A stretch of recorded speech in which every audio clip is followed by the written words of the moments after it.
Hey. Watch your language.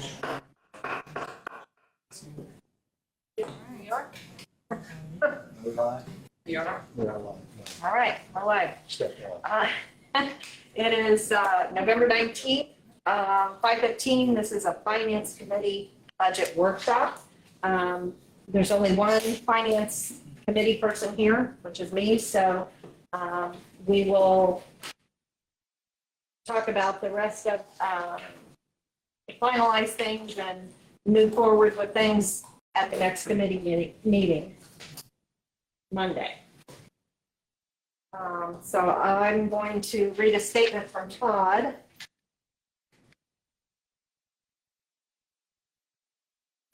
Todd said, "All I have not been able to get out of bed. Please read this on my behalf tonight. I take seriously my job as a council member and greatly appreciate serving as chairman of the Finance Committee. I was looking forward to tonight's meeting and appreciate the administration live casting this for the first time. Unfortunately, I have been struck with a flu bug and do not have the ability to be there. I recognize the inconvenience this causes with Mr. Schilling being out of state. I would ask the committee to continue tonight as a workshop and we postpone the Finance Committee to the council meeting on December 1st, where we can proceed or whatever fashion the law director feels is best. I apologize and appreciate your understanding. I will be watching. Thank you, Todd." So that came from him. And with that, I'll turn it over to Mr. Titterton. Assuming that takes time. We're trying to figure out where the chair. I'm sorry, I don't mean, but can we make that clear? What normally would happen here in the committee meeting is going to happen Monday in the committee meeting or similar stuff. And then Patrick's going to give the summary, like he said, at the council meeting on the 1st at the council. Right? Okay, continue, sorry. So in other words, we won't be, the committee can't make a recommendation for a resolution to do the authorizations that you do and won't be making the formal recommendation on the budget at least until after Monday night. Yes. And, Sievert's up already watching. Hi, Todd. Can everybody say hi, Todd? And while I stall a little bit with an overview, Lauren's going to figure out how we share the screen. This is a different way that we went in, and of course we tested everything except for that very thing. So anyway, overall, you got the packet. Just want to highlight a couple of things in the cover letter that I provided. And then I have 5 slides this year. I apologize, it's one extra slide, but it does talk about the process with the our master plan, so I want to make sure we highlighted that as well. Overall, as far as our finances go, what you'll see is that the estimate on our 2026 income tax revenues, we're estimating those to be flat next year. They are running flat this year. So we are not encouraged that we will see a spike in income tax. That is just for the difference between what they're paying to another community and us. That's a smaller amount. We're seeing an increase in the withholding, which is probably our largest bucket, and where we're seeing what we're tracking really closely is the net profits and how they're coming in. In previous years, we've seen more parking of money or carrying forward excess tax refund, I guess, or benefits. So a lot more of that is going through the state business gateway. We noticed a large one that was kind of stuck in the gateway at the state level, the centralized collection card that they set up. And it really shouldn't be stuck there. It should either be with the company or with us. With the help of Representative Newman, we think we've got that log jam secured or cleared. However, they're not going to carry forward as much as we thought they were. That was a big one, but there are other ones like that, which is why overall it's been pretty flat. We only had one business that we knew about, that was 4B out, and they had announced that actually at the end of last year, and they didn't go out until April. I think April or May is when they finally closed, and it was a relatively small number of employees, so that shouldn't have had an impact. But we've been tracking it every month. We do monthly reports, Ronnie does, and it's been down all year, and it's catching up, and I think it's going to be flat. Now, when we budget, the revenues that the auditor gives us are conservative. They need to be conservative, and this year's a perfect example of why we do that, because we will hit the budgeted number and maybe be a little bit above, but in terms of trending growth that we've had in the past, we don't expect anything. And so moving forward into 2026, especially with the economy and not knowing what's going on, I think that's why the auditor's office wants to. Are most of the residential rates around this higher than ours? For the most part, our rate is lower. Tip City's still at 1.5. Pickwa's at 2. The other surrounding cities are 2 and above. So we don't get stuff from Pickle City. We do not get anything from Pickwa. If they live here and they work in Pickwa, they're paying it all to Pickwa. Yeah. So when they went from 1 3/4, well, there was really no shift because they were same as us. Tip will see 0.25%. So now I'm getting texts. I'm watching live, pictures good, audio's pretty good. Oh, all right, there's a check-in by Abby. So good. Thanks, Abby.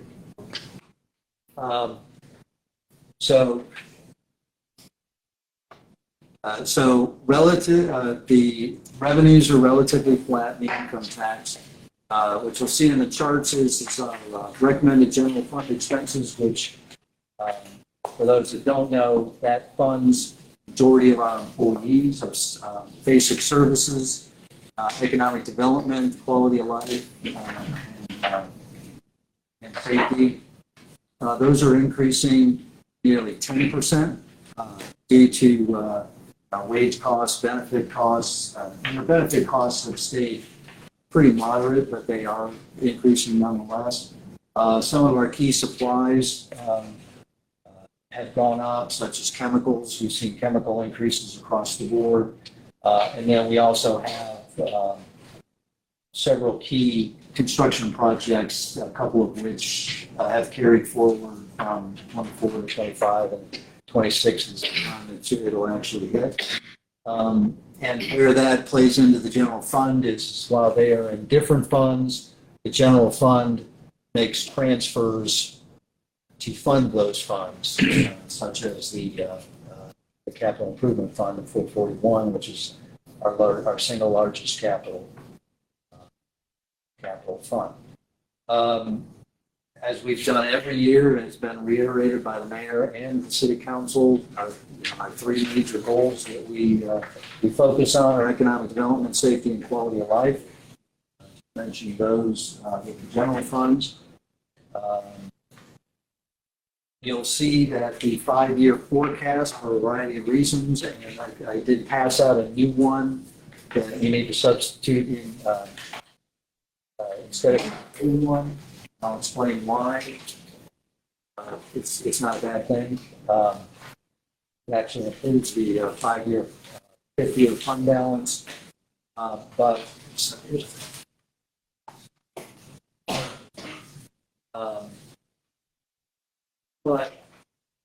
we always have a target fund balance to make sure that we're solvent, make sure that we, meet our moderate rainy day, not our catastrophic rainy day, which is a separate fund altogether and not included in the general funds. But, our target is we try to target 50% operating of our annual operating costs plus 125% of our annual debt service costs. We try to make sure that we are above 100% for at least the first 4 years of the 5-year forecast, knowing that the 5th year is a very speculative year. This year, just because some of the projects that are here and that are anticipated in the future, our target balance drops below 100%. It could possibly in the middle of the 3rd year. There's a lot of timing involved. We're not overly concerned, but we just need to make sure that we keep that in mind. Overall, I believe it's on page, you don't have to go to it if you don't want to, but page 11 of your packet is what's known as the top sheet. That outlines the movement in each one of the 44 funds from the anticipated January 1st fund balance for each of those funds, and then tracks what kind of revenues we think we're going to get. These are known as revenue transfers, and then total resources, the recommended expenses, as well as the expense transfers. If you look at the bottom right number, it should say $81,600,248. The reason I bring that up is that is the anticipated fund balance for all the funds. That is not general funds. We do not have $81.6 million in the general fund balance. Please know that. Write it down. But that also includes what's commonly known as the electric fund, even though that's not the title. But it also includes water, storm, sewer, enterprise funds that are restricted funds that can only be used for those operations. But my point there is that when you look at the 2025 top sheet that was included in the budget document last year, or I guess published at the beginning of this year, the end of 2025 targeted estimated fund balance at that bottom right corner was $85.85 million. A year later, we're anticipating 81.6, which is a $4.2 million decrease, or 5%. That just tells you, everything's getting expensive. We've got projects in here where our preliminary estimates were as much as half of what ended up coming in. You've all been part of that since we've had to come to you more than once this year asking for readjustments in the authorization. That's the atmosphere. We can't control that. As you all know, when it gets over a little less than $78,000, everything gets bid out very formally. It's all sealed bids. We do it online. And so, we get we beat the bushes to ask contractors to bid. Most of the time we get a number of bids, competitive bids, but sometimes we get good bids and sometimes they're not so good. Lauren, what are we doing here? Oh, you should be able to operate using that left Can I window take now. this off or am I going to plug something up? No, you won't plug it down. You're good. All right. So- Okay, so just to briefly go over some slides so that you can see some of the trends that are going on primarily with the general fund. Here's our income tax revenue and what we are looking at. It shows that we are pretty much flat, projecting flat from 25 to 26. And we don't anticipate a large spike in that at all. Our general fund budgeted expenses, we broke that down between the capital component and the operating being in green, capital in white. We are looking at 2026 recommendations that are 9.9% higher than in 2025.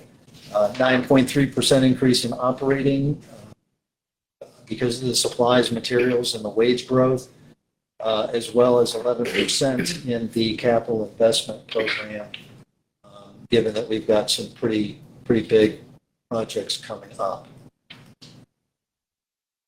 Estimated fund balance, you'll see that in 25 and 26 in January, we projected 52.5 and 54, a little over 54.5. And that is because of the rollover of primarily two major projects, the Low Dam project as well as the Streetscape project. This chart last year showed the rollover from 1125 to 1126. That 1126 number had dropped down to about 33 million. But since we're rolling it over one more year, that number is back up to 5465. But once we spend that and then incorporate all of the operating expenses, it drops back down to 32.7 million dollars. Before we talk about the 5-year forecast, I wanted to take a minute and talk about where we're at with the Park and Rec master plan. So I know it's going to be a major project next year. I think there was some anticipation, although it wasn't there was no indication from us that this was going to happen. I just wanted to call out the fact that it's premature to have any money in the budget for implementing the Park and Recreation master plan. We are scheduled to have the work session on December 3rd, where we will hear the consultant's recommendations from American Structure Point, as well as Legacy on the sports side of it. At that meeting, it'll be at 6 o'clock at the Bravo Room. We are going to try, I don't know if we verified, but I think we're going to be able to video record, if not live stream, but we'll try to do both at that meeting as well. But the park board, the rec board, the city council should all be there once the recommendations are done, is to ask questions, of course, but also then talk amongst yourselves about, what kind of priorities do we want to fund out of the recommendations, since we expect those recommendations to be pretty comprehensive, far-reaching and costly. Once you identify those priorities, how over what time span do you want to implement them, since we're not going to be able to do them all in 26, 27, maybe even 28, depending on the timing. And there's some priorities that are more immediate than others, frankly. And then, of course, how do we pay for them? Not expecting, I would be surprised, and I think the consultant would as well, if those questions are answered on December 3rd. I know that in talking with a couple of park board members that they might be interested in convening a work session after this presentation between the park and recreation boards, because recreation is going to know the kind of activity that goes in the infrastructure and the facilities, whereas parks knows what it takes to maintain and build those or improve those amenities, so that they can then come up with priorities based on what they know at the ground level to the council, and then maybe have a follow-up conversation where the council can create the priority list.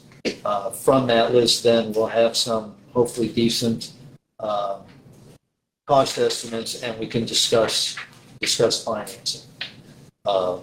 So, having said that, does anybody have any questions about that first part?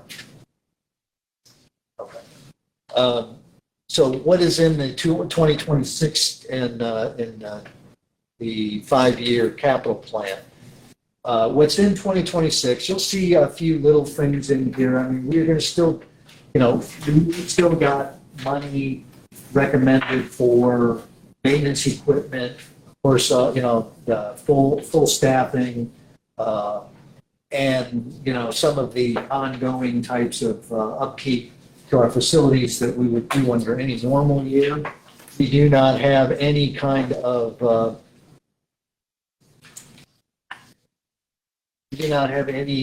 as I mentioned, any of the priorities projects in there because we haven't really determined them, nor do we have a cost. I mean, I think it should be obvious that, one of the, maybe it's not, but one of the first priorities is going to be something related to baseball.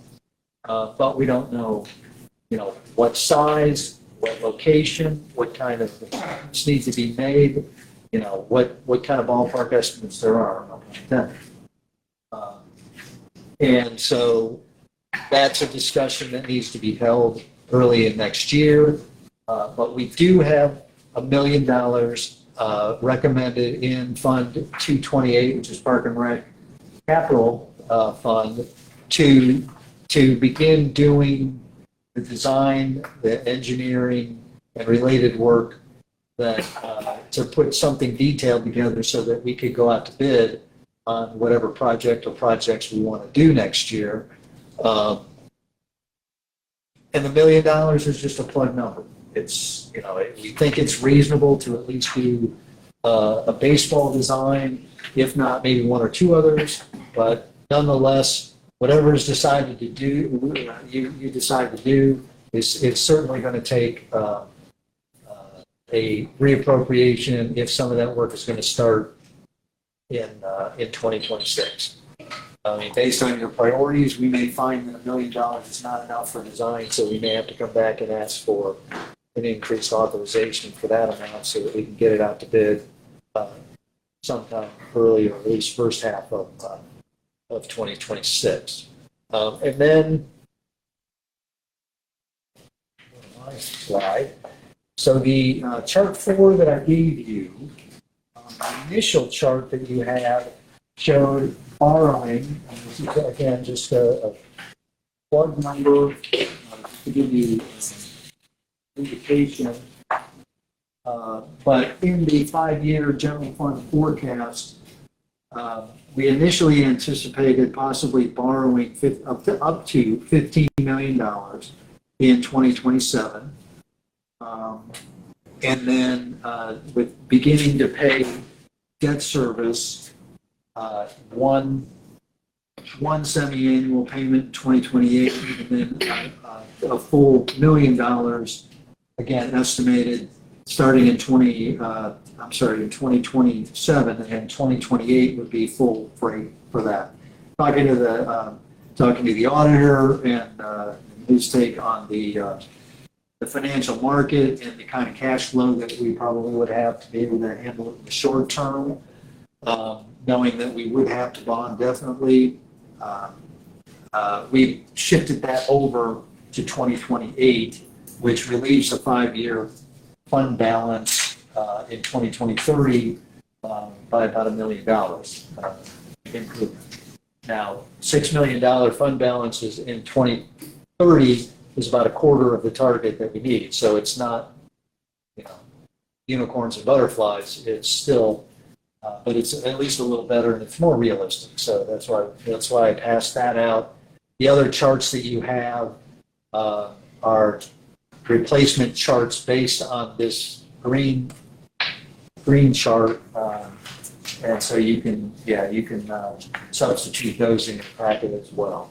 So all of the charts, all of the additional information we got is related to the change in the bonding, the possible bond.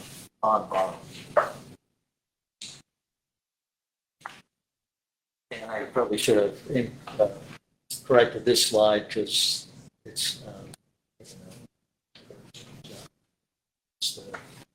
so bond borrowing in 2028, not 27, debt service beginning in 28 at $500,000, and full debt service beginning in 20. And then getting into the 5-year forecast, as you see, our ending balance does decline. You see a little bit of a increase between 27 and 2028. The anomaly that hits us in 2028 is that 27th payroll. 365 days does not 7 days go into a 7-day week or 80-hour paycheck. And so it's either once every 7 years or once every 8 years you have a 27th payroll. And so that'll hit us, and it's almost $1 million just based on our total payroll that gets impacted. So that'll hit in 2028. We hope to increase the street paving budget from 1.5 million in 26 up to 1.75 million for the projects that will be on our project list. That you'll see at the beginning of the year is for the engineering staff to evaluate our alleys to see if we need to concentrate some funding on the alleys that are really we use for garbage pickup or driveways and are still needed. We've tried to reduce the number of alleys to only those that we absolutely need and vacate those alleys. Think we're almost down to the minimum. You haven't seen an alley vacation, I don't think, in quite a while. So that is something that we'd like to do as well. You see the PRIMP projects, Park and Recreation Master Plan, for those who can put that together.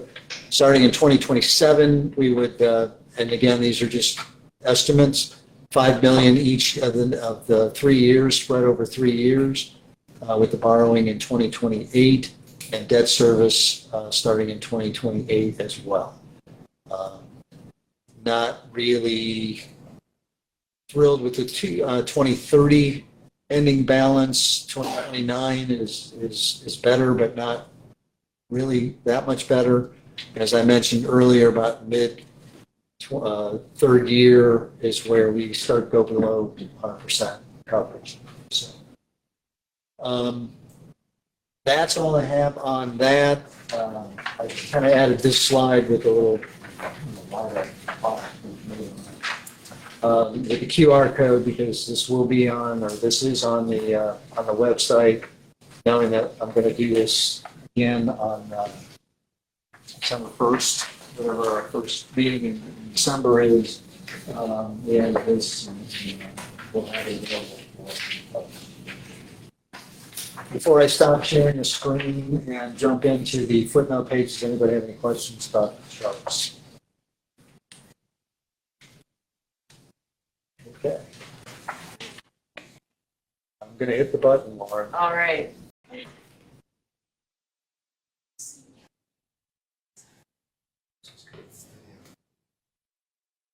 Is that just done?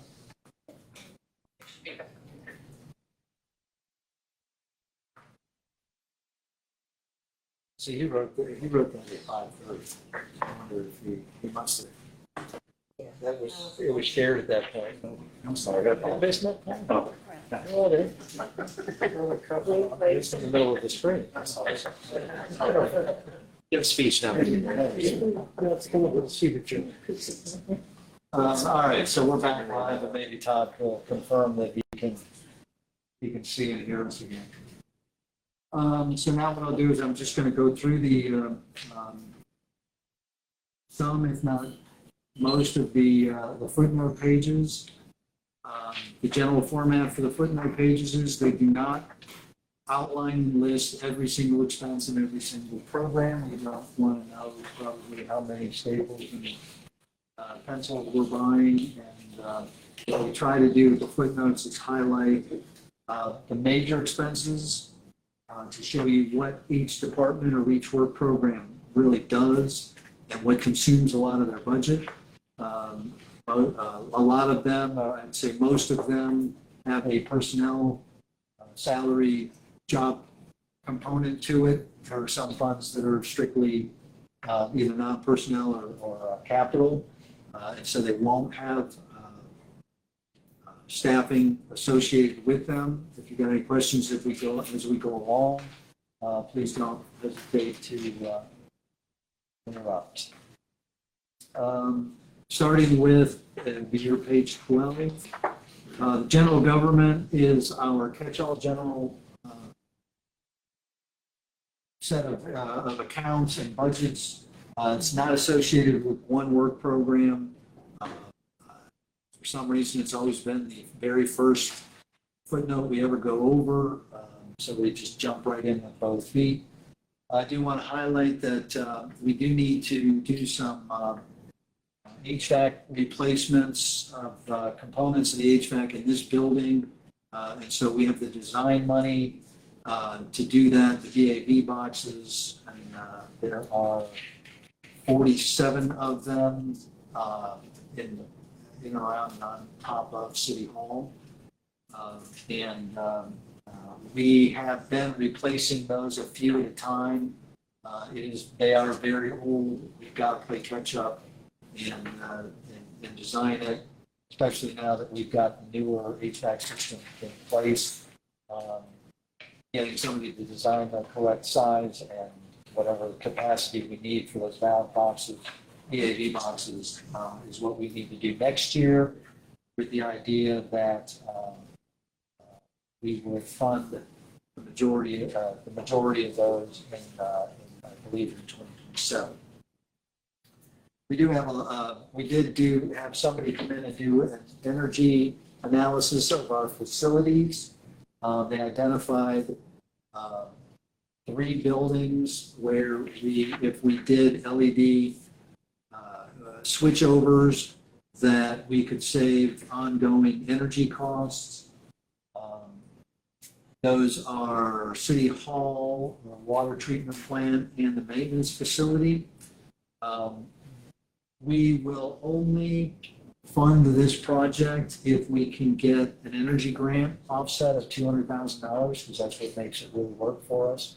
And the next round of that grant is next year. I want to say first half of next year. And so we want to put that money in there, and it is split out over the three funds, the 3 buildings, and the funds that support those buildings. Fireworks, we're only going to be able to get a 1-year contract for fireworks. The costs have gone way up. We can't, I believe we did that same thing this year. We were at the end of 3. They told us that they weren't going to, nobody will do, there are only like 2 firms anyway, but they won't do multi-year contracts. I don't know if it's tariffs or if it's the cost of fireworks or pyrotechnics or whatever. We do think we've got it locked in for next year. At least I signed a contract to do that.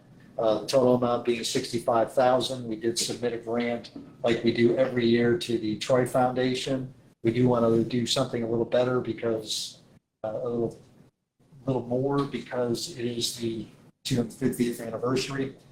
And so that's just a number I wanted to highlight for you. We also have money put aside for the America 250 celebration.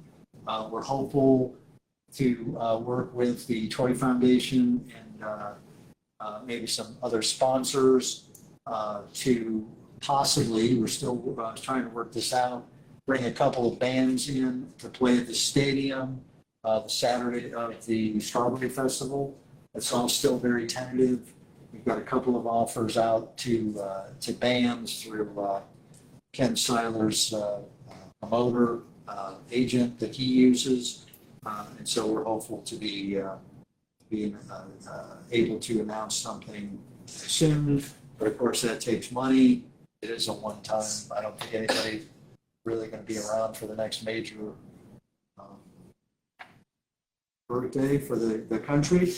I shouldn't make that assumption. I don't think I will be. So And then, as I mentioned earlier, when we talked about the top sheet, the general fund transfers, those are where the general fund balance and revenue stream supports the other general funds that are not Fund 101, but are general fund related and go into all those charts. You'll see a fairly large one in the capital improvement fund, and we can talk about that when we get to Fund 441. Most of these are, I'd say 95% of them happen every single year. They're the subsidies we get for quality of life, amenities, et cetera. On the other expenses, it says ET, Riverfront Initiative, events, projects, including Float Troy.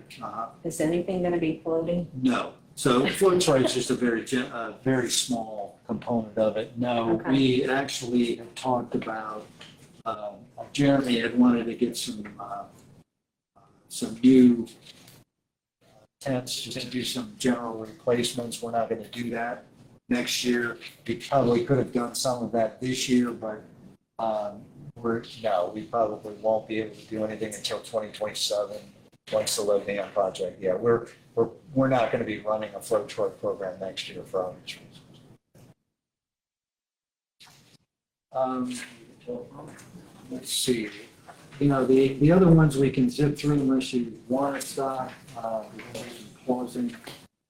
Because there's nothing in there of note. Those are the general electives and the overhead. From the council, the mayor, the auditor's office, the treasurer, law director, service director, and even engineering. If there's really nothing in engineering either.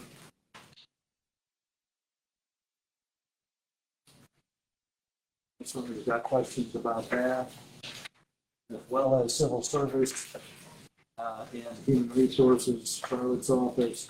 We have money aside again for the HRC. That's if they have miscellaneous initiatives that they have funding. I think one of the last things we did was the walking maps. Providing the printing and digital design of that. Management information systems, our IT department, that's staffing component and training that they do the general fund. The beautification commission or committee. The only thing of note is that under maintenance other, we give a list of all the different projects that they do throughout the year. A couple of them have increased just due to inflation, levy beds and city beds. And that's just, those are contracted out. And so overall, that part of the budget, their part of the budget went up a little over 20%. The fire department, the only real thing, this is a pretty lean year for them as far as expenses go. We are fully funding the department. I believe we have 4 vacancies right now. There's 5. However, by the end of December, actually beginning of September or December, we have four paramedics that are should graduate. That's correct. They graduate, I think it's December 8th, and then they take their national testing. Certified paramedics. So, and then you just yesterday interviewed a paramedic that is wanting to transfer, so we'll be making a conditional offer there. That number of 33 firefighters on shift represents the EMTs you expect to get in December, or is that current for together? That's authorized. That's overall between, and of those 33, 6 of them can be hired as EMTs. We are currently maxed out in the number based on the contract amount. So we have 6 EMTs and the rest of them are paramedics. but 4 of those EMTs then will, once they pass their certification, be paid as paramedics. The only thing of note that's new this year is under miscellaneous services, about in the middle of the footnote. You'll see $85,000 for contractual ambulance billing. And the additional footnote includes $15,000 for medical directive services. We are going to have some revenue offset. We get a revenue offset from the ambulance billing services. The medical director services is something new in the industry. We haven't had to pay that in the past, but it's one of those things we have to have a medical director. I believe we're working with Kettering. Historically, we've used doctors from Premier, but we've been talking with both hospital networks right now to try and, if you will, interview medical directors for the future. But ultimately, it's the physician is the one that signs our license to operate. Very good. Just some things to note for 2027, 28, the little lines, since they're going to be big ones. We got a utility truck that needs to be replaced. 2028 is scheduled to have engine 11 be replaced. That's about $750,000. So we're having a good year this year. Then 2028, you'll see also in the police department, that's when our radio system through the 911 emergency center, those portable radios will need to be replaced. We are in talks with 911 board on what kind of split will be shared by the townships, villages, and cities versus out of the 911 center budget. Nonetheless, we do need to start planning on that in 2028. The police department, general fund, we'll see a big hit from the police department in capital, but I don't want to spoil it for you. Again, that's fully funded. We've got 34 officers. They are primarily on 12-hour shifts. That's working well. You guys passed the MOU. And I mentioned that, we're going to go another year with it. We haven't passed it yet. No, we didn't pass it. That's right, because we didn't have a thing. Yeah, we'll go to a second reading on that one on December 1st. Nonetheless, we had a 1-year experiment on 12-hour shifts. The consensus is that's working well administratively, as well as the guys and gals on shift, other than 2 gals. on shift versus a detective. Lincoln shift is the only detective, and then we have 2 female officers. Multiples. We are trying to continue to grow our diversity. So they like the 12-hour. They want to continue with the 12-hour. Of course, the MOU helps deal with some of their time off reporting. Travel and training is a big component. I highlight that because you see $32,000 in the police department budget. Their overall training, though, is going to be $55,000 because we're spreading it out over several different funds. So we are meeting and I believe exceeding the state standard, as well as meeting our targets or requirements, I guess, to remain certified there. Vehicles, we'll replace another 3 vehicles, 3 cruisers like we do every year. And we need to replace one of the detective vehicles that is unmarked. The radars in the marked units are, how old are they? They are 2010, so they're 15 years old. They're starting to fail. And then a theme that you will hear 3 times, and I'm not even going to look at Mr. Pierce here, is we have a series of building surveillance cameras. It's in the police department, in the arena, and in the pool. Now, at the time that we put them in, apparently those were the only ones that are available. They are now on the banned list nationwide because they are Chinese made. They're also end of life, so they need to be replaced. The rest of the cameras that we have throughout the facilities are compliant. They're good. They're not on the banned list. So that's another expense that you will see in those three work programs, starting with the police department. I consider to replace the band. And as I mentioned, we have portable radios that will need to be replaced in 28 in police as well. The park department. So we have, as I mentioned, the master plan items are in Fund 228. I'll point that out later. We do need to rebuild the baseball fields in Archer Park, raise them up a little bit. They are prone to flooding, and by rebuilding them, playability will be a lot more resistant to flooding. It's not anywhere near, when I say flooding, please don't flash back to new fields, but it will allow us to play a lot longer than we do now. So we need to do that out at Archer Park, especially as we support moving forward with the master plan. We have a couple of different items that need to be upgraded or fixed at the Senior Citizen Center.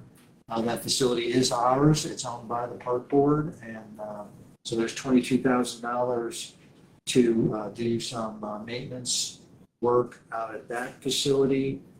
Community Park, you see there are 4 line items there totaling about $43,000. That includes a new roof at the barn in the park. It's leaking. It's overdue to be done, so we're going to be wanting to do that next year. We have one of the pickup trucks, the large, the F-350 pickup trucks that needs to be replaced. It's a 2011. We will be adding the current vehicle does not have a plow on it.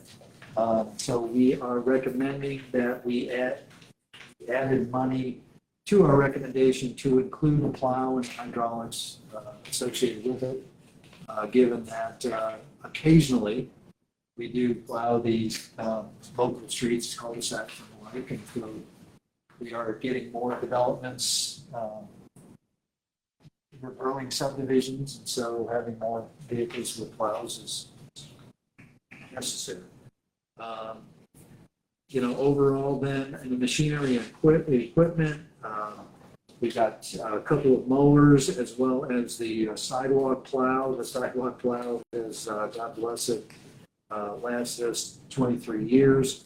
So we are recommending $217,500 for all of those items, not for a sidewalk plow, but that's just part of it. Questions on? The record? Bleachers at North Market, are we updating?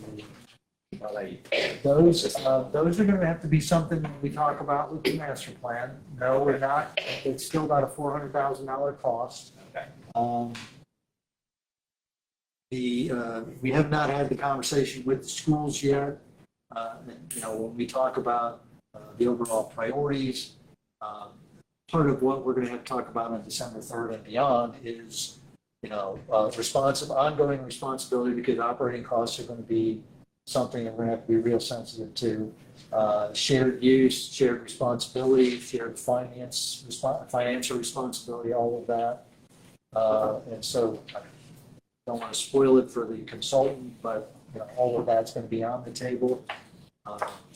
We have in future years, we've got to replace the baseball field lights out there in North Market.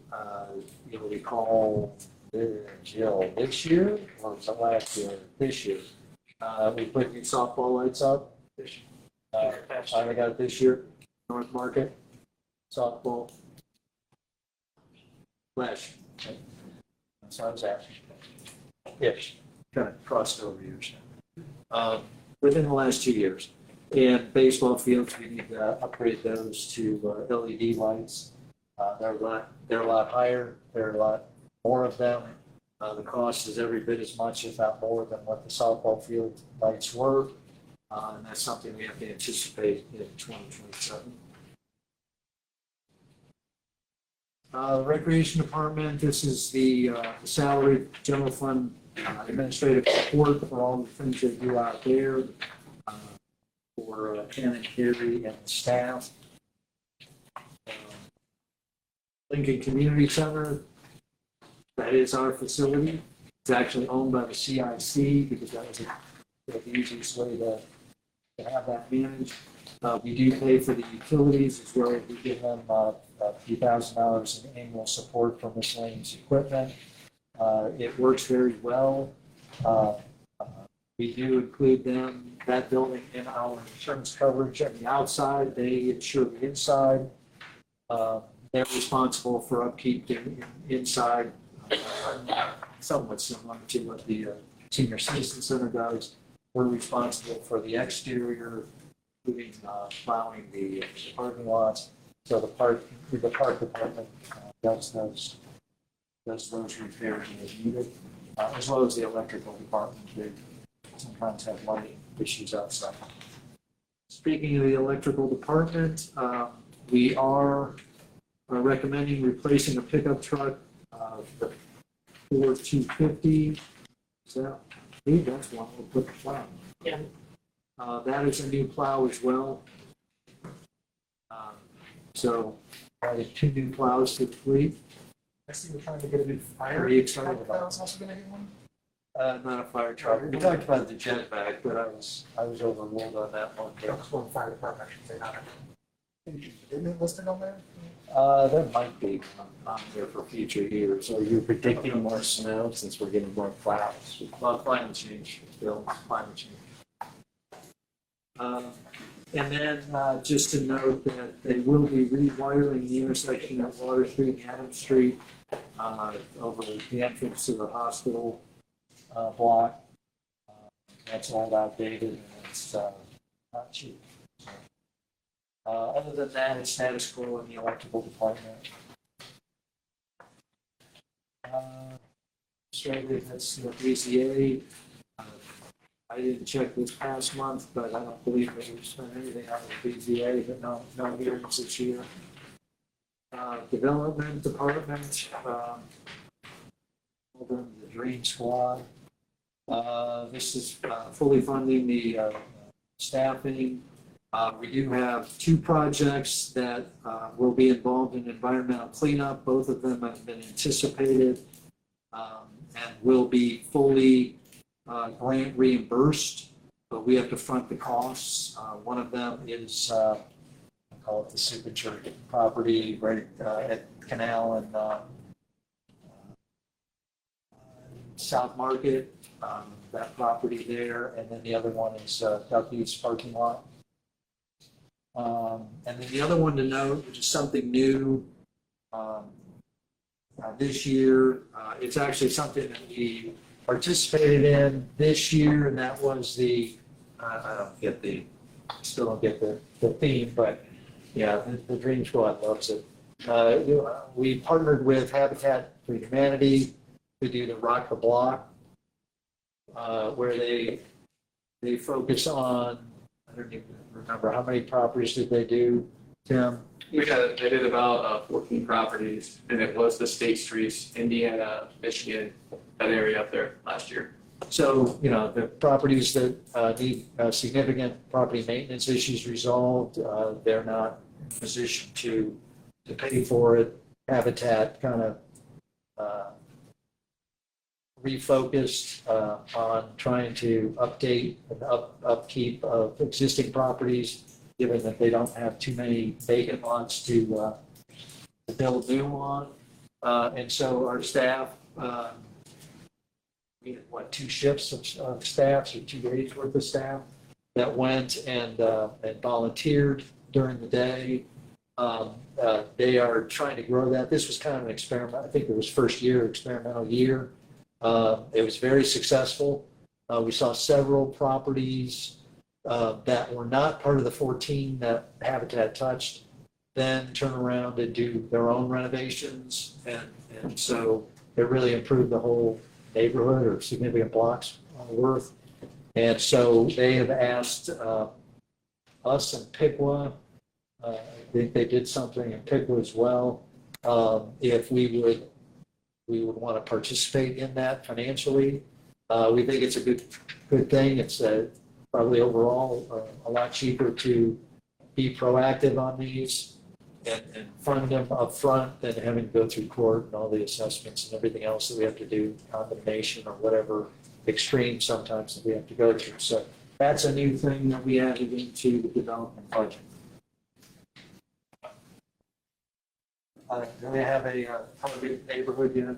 We do, since we did a State Streets last year, and it's America 250, this coming year, we're doing the President's area, so Madison and Jefferson, that area over there. Wow. He reversed that. Okay. Refuse, trash and recycling, which I would remind everybody is on schedule next week. And the dye mill facility is funded here, Mr. Friggy, which closes at the end of the month on November 29.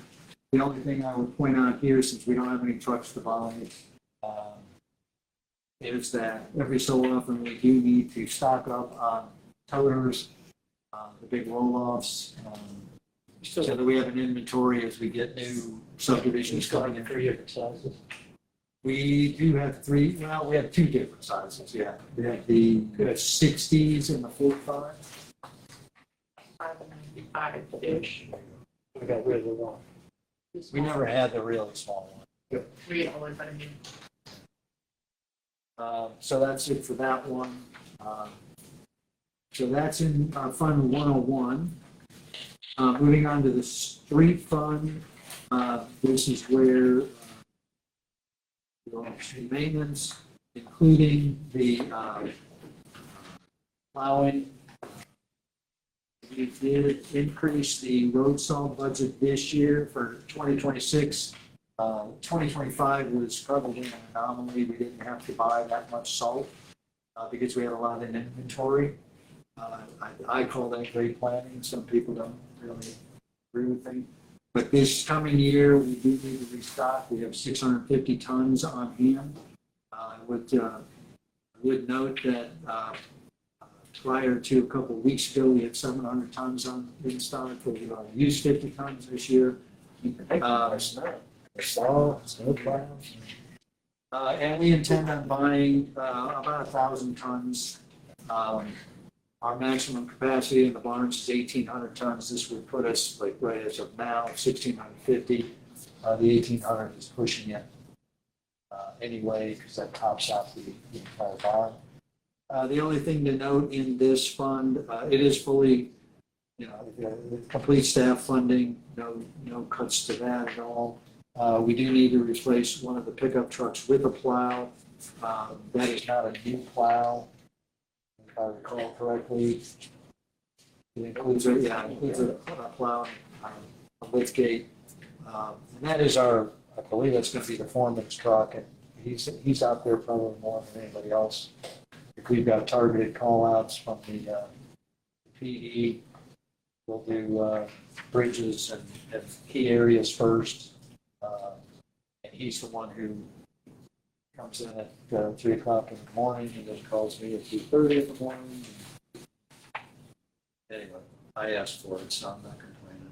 The state highway fund is a part of the gas tax that we get that has to go to address our state highways. It's a percentage base. It's all part of the ORC. And so that will fund some of the salt, road salt needs that we have as well, like it does every year. The income tax fund is where we collect all the income tax. It's where Bonnie and her income tax folks are operated, at least in Bonnie's case, half funded. The only thing to note is that we do have $24.5 million that will be transferred to the general fund, which is just the fund accounting way we do it every year. Income tax funds don't go directly into the general fund, they go through the income tax fund and then get funneled up to general fund. Mrs. Westfall, if you look at the refund number, it says 995,000. That's where maybe in the middle of the year, a company that paid a park money might come back to us and say, hey, we'd like our money now, and they'll file the paperwork and then we'll pay them, or they'll have an adjustment to their income tax filing, and we owe them some money, so that's why we have to budget that every year. I think That doesn't include. we only really had one big one in the last few years, right, Ronnie? And that was a whopper, so I had to come back to you to get more. We don't usually spend it all that year, we bring it back. Kind of made up for the previous couple of years. That doesn't include the personal refunds we You have. could. So that's good. Yeah.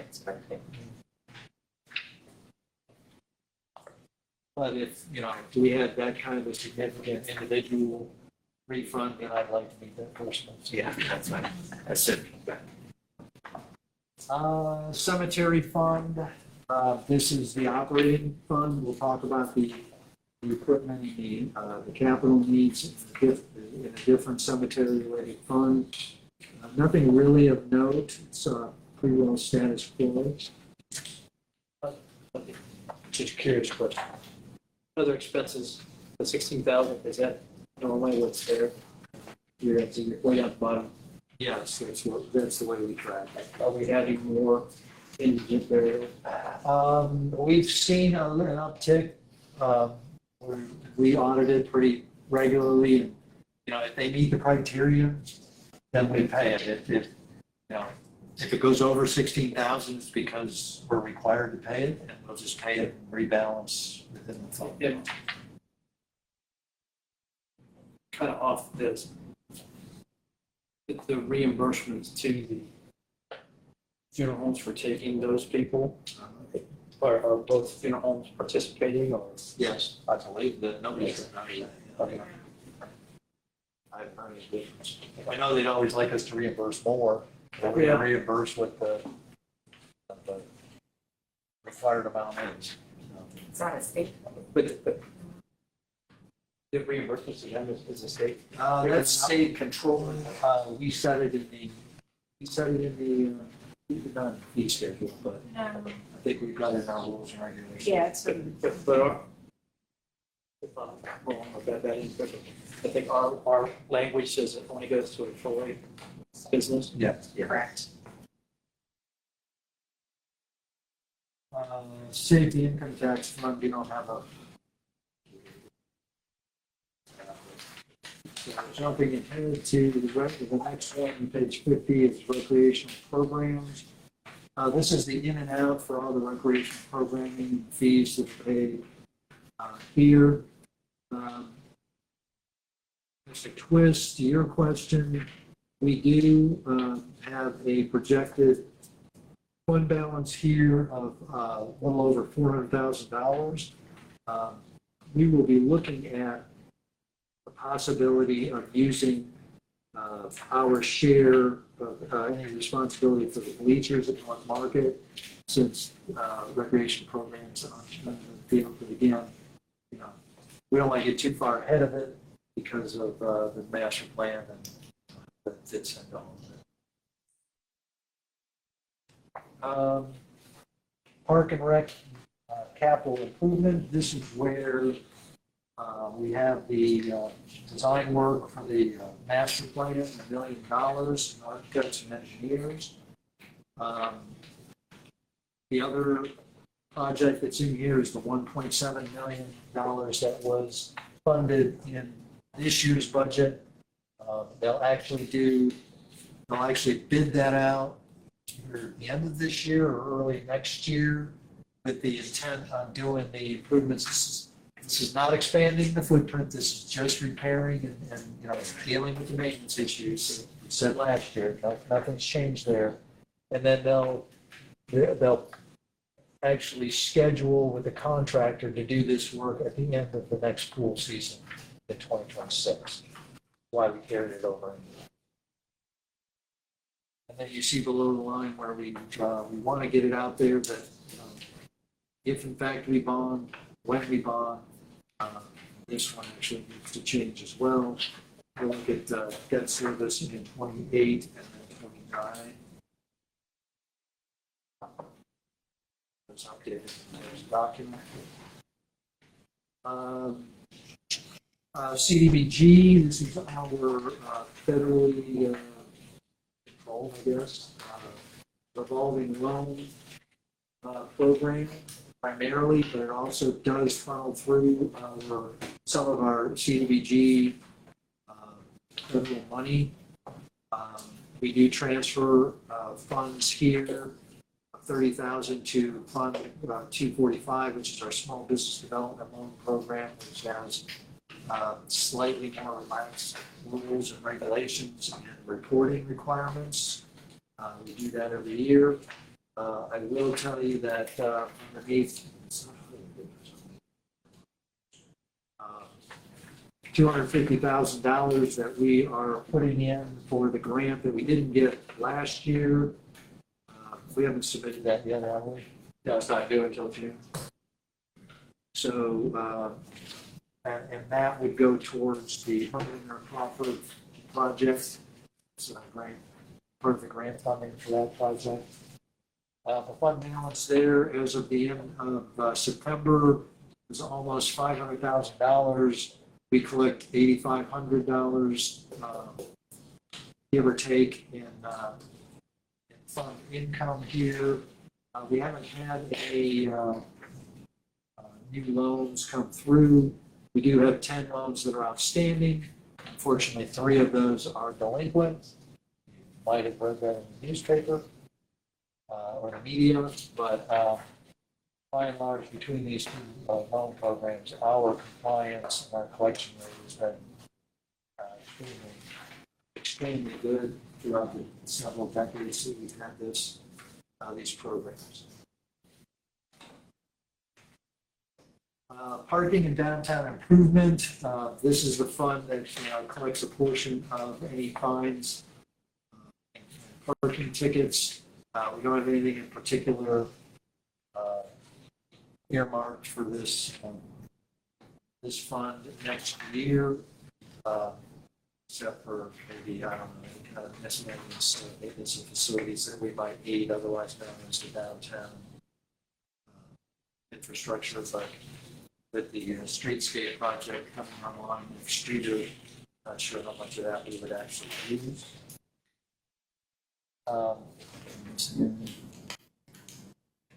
Drug law enforcement fund and law enforcement trust funds are two police-related, law enforcement-related funds that we are using for training to help supplement the general fund portion that goes to the police department that they use for training purposes. Revolving loan fund, that's small business revolving loan fund. Year-to-date balance as of the end of October was $560,000. We have 17 outstanding loans, and one of those loans is delinquent. It's all related to the same thing, same two projects. We do get monthly income of a little over $15,000, give or take. So nothing really there. Opioid settlement funds. This is the we're up to 12 different 12 to 14 different settlements that we are collecting in this fund. It's not major, but we did as of October 22nd have a balance of $95,000, almost $500 in that. Very specific purposes that we can use, mainly They are treatment related, but there is one component that allows for some enforcement support. And so you can see we've got a couple of items for police, one of which is police-related training.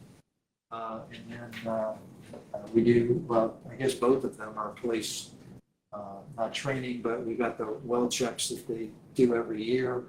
And then we have a cardiac monitor that the fire department wants to add to our newest medic, Medic 15. Upon retirement, we haven't bonded anything, so we still have only the one note that's out there. It doesn't mature until 2040 unless it's refinanced, which probably aren't going to do right now. And where any future debt would flow through this.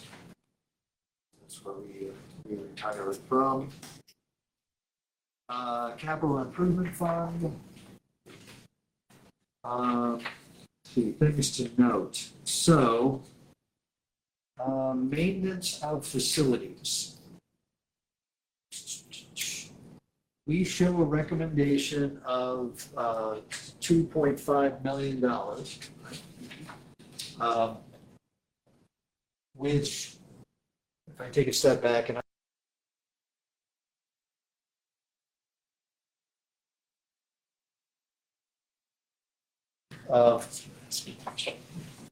so this year you funded a study that was done, was completed earlier this year of the police facility,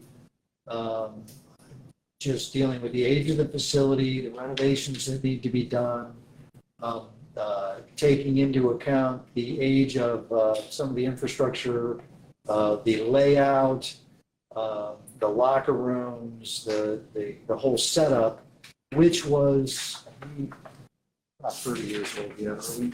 Yes, 30 years old. We are 30 years old. So really nothing major has been done since it was built 30 years ago.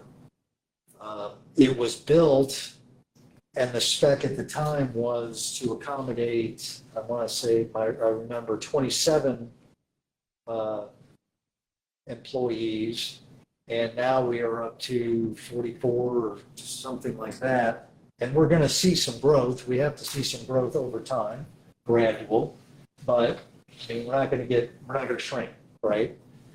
So, you know, when you look at the locker room layout, for example, and I think we've had it on under the line over the last few years that those kind of things needed to be done because the locker rooms, the lockers, they're rusting out.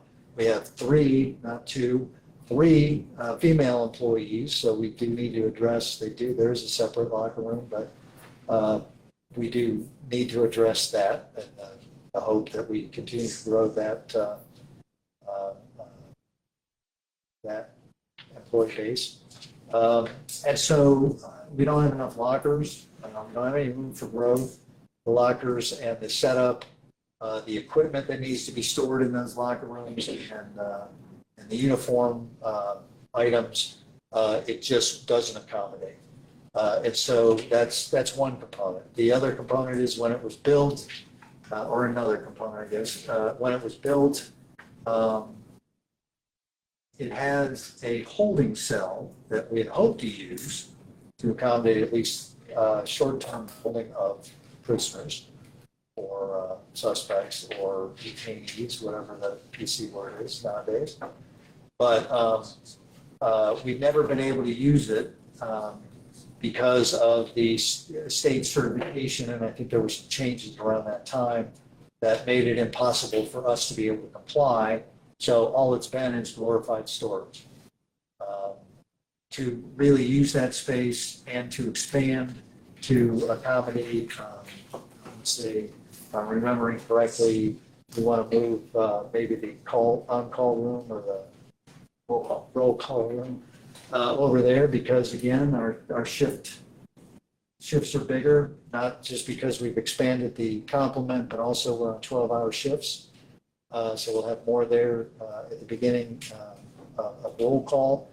And so there's a lot of internal things that need to be done in the building to make it relevant for 2025 and beyond, as opposed to 1995 when it was built, which I think was 30 years ago.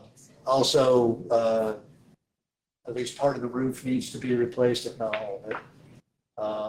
And other associated things.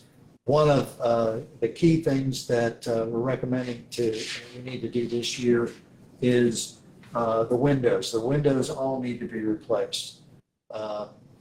The second story windows, we're recommending they need to be replaced because I don't want to say half, but too large of a number of them don't even close anymore. Half? Okay. Half, that's close enough. Because they're 30 years old.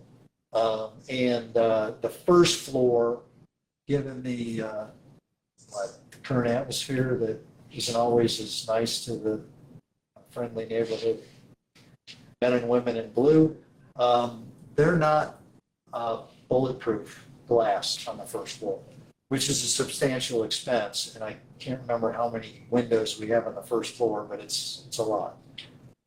I can tell you that there's 51 total windows at the police department. And our recommendation is on the first floor.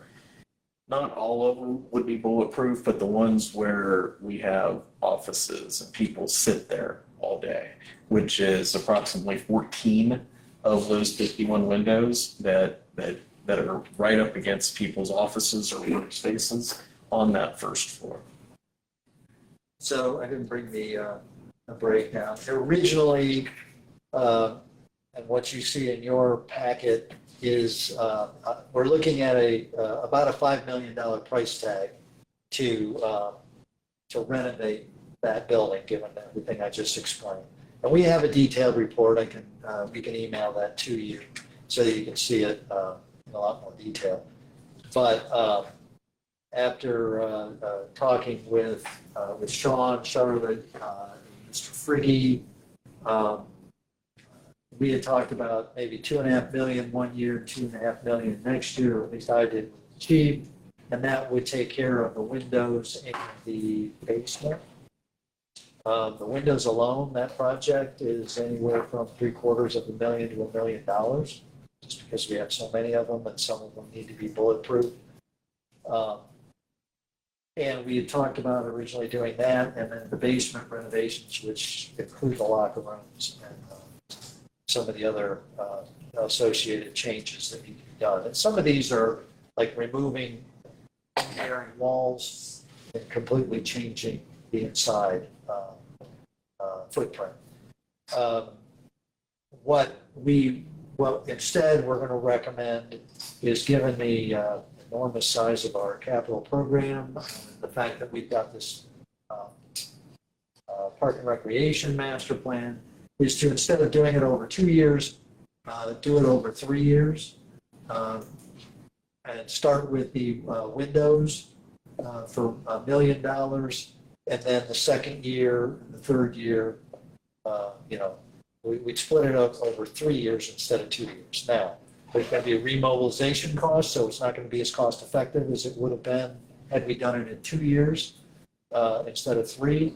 But just to kind of spread the pain out a little bit, do it over 3 years. So that's all your wins. It's $1 million for windows, yeah. That's. And it will be what it, we'll bid that out, and it'll be the actual cost. These are estimates at this point. I don't know windows. I haven't cost them out that much. I would hope that is a conservative figure. I was told that there are 2 police departments in Ohio that have bulletproof windows on their first floor. I don't know if it's 2 or, I don't know. And they're both urban facilities. Why do we feel like we have been threatened many times? Is there? Well, we don't want to wait for it to happen, obviously, but. We can't protect. Okay, go ahead. Yeah, so, I don't know where those communities are, okay? And what I'm saying, well, that's, I'm exactly where. I can understand why those two committees might.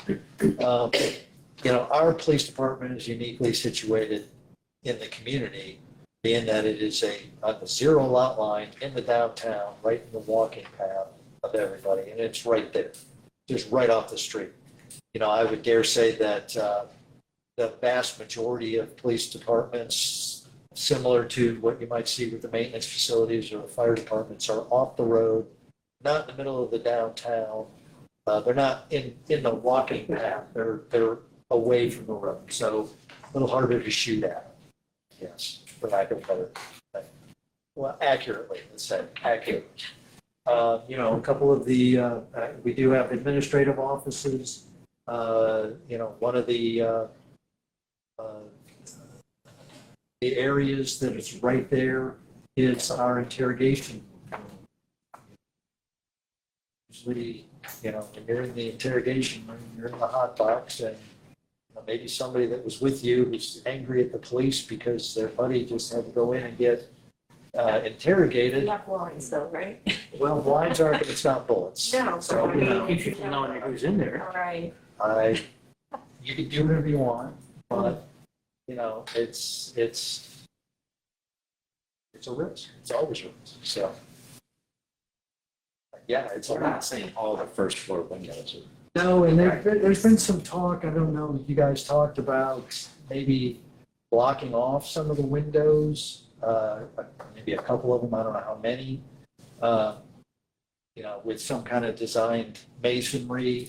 I don't know what that looks like. I just heard that this afternoon, so I don't even know what that would look like. So that could help reduce the cost.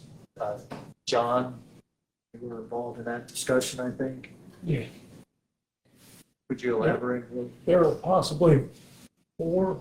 Windows that we believe that might be able to be bricked off or mortared off, that would save cost of the bulletproof window or the bullet resistant windows. So we'd look at all that before we came. We'd have to come back. Do we have to go back to? I think we would, yeah. Because Keith, because it's not CMAR. One of the issues is that the second floor windows and the windows that we're not recommending to be bullet resistant would be at least shatterproof too. Currently, they're plate glass. You can just throw a rock right through it. And that has happened in the past before. But because of our sergeant's office, our patrol captain's office, Captain Ornberg's office, and our records clerks are right there. Captain Ornberg, if he opened his windows as people walk past on East Main Street and go to Purebred Coffee, he's close enough to those windows, he can high-five people walking down East Main Street, which is a significant, it's a significant amount of people.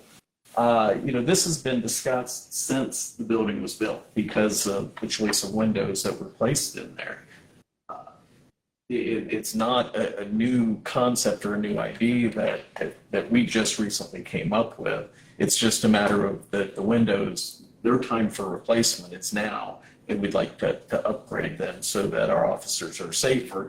And then after watching the protest of 2021 and everything that happened at police departments across the nation, we're really just kind of, one bad police incident anywhere in the country for protests happening in front of our police department and people throwing stuff at the windows, if not shooting it. I don't think anybody's, if you question it, it sounds like they have to put, I don't think anybody in this room thinks about police. You said it's been an ongoing thing for years.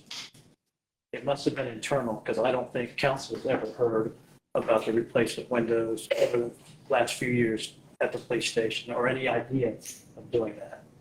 So that's why it comes as a huge chunk. People are going, whoa. I believe it was below the line. We didn't hide anything. It's just. I'm not saying you did. Well, we just didn't have any. It's going up on us, or you, because I think a couple of years ago you had brought it up. And we pushed it below the line on the 5-year plan. And then finally said, well, you got to do an analysis of the whole building and see how it all, see what makes the most sense to do. Question, So we'll change that from $2.5 million to $1 million if you guys approve the overall recommendation. so you're suggesting doing it over 3 years instead of 2? And what's the, if we just did it in 2 and got it done, how much money do we save by doing that? 400,000? What'd you say? Well, and a consultant gave you a number, how much? It's between 5 and 600,000. Because of all the remobilization that you have to do. If we we did it- That's a lot to break it up in 3 years. Hold on. We're saying it's gonna cost us 2.5 if we split it over 3 years. 2 years. 2.5 2.5 and 2.5. Yeah, this is the old number, I'm just bringing you data, recent information. 5 total. Right. If we do it Five over total 2 if you do years. it 5 total if you do it over 2 years. 5.5 or 6 if you do it over 3. That's, we hope, conservative, worst case. They're calculating in the cost of, increased cost of moving a project 2 years from now. Inflation, mobilization.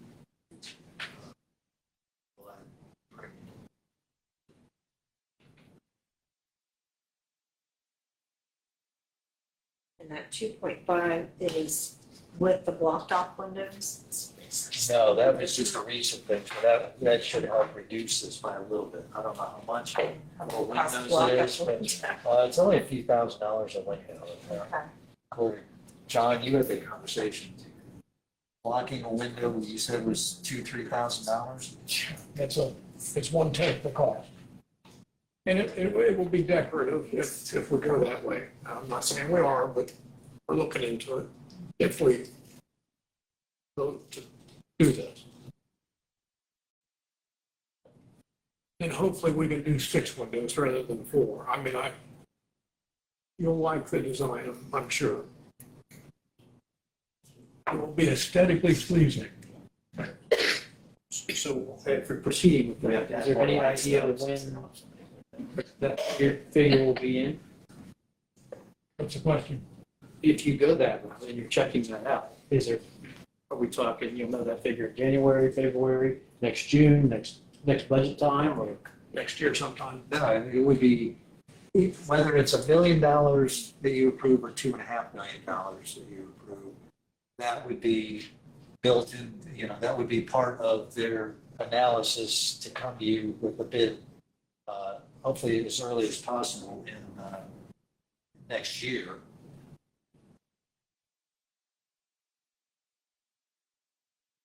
So it would not go multiple years. That would still be one of the first things that we do. So you need to analyze that as part of this first part of the project. But to me, the 2.5 makes sense to me, because you would be able to group more things to be done, maybe that are similar at the same time, versus splitting it out over 3 years where if they calculated like, hey, if you're going to break this into a project, these all go together to save you 10 cents, and these all go together. Does that make sense? When the project itself, like this grouping of projects should all flow together to just save us the money because we're using similar. That's where some of the 600,000 premium comes in, because we're able to group it that way and save remobilization costs. And if you do group some things together, you could do, and I'm not saying this is exact numbers or anything, but you could do a 1 million for the windows, 3 million for the group of stuff, and another 1 million later on for the roof and other things. Because the interior is going to be one big project. The roof is separate. I think the windows are separate. The HVAC system that we've already spent It's been a while. $750,000. That's in 2028 for another 3/4.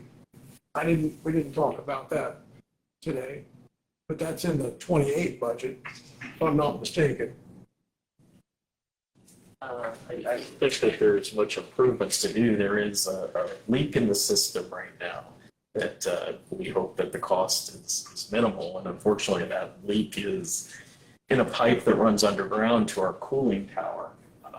But we don't think that the recommendation that we got just this week was to put a sleeve in there to cure that leak. And I don't think the cost is that expensive, but otherwise, the HVAC system, I think there's no other recommendations. I think in the recommendations, they're trying to make the building more efficient.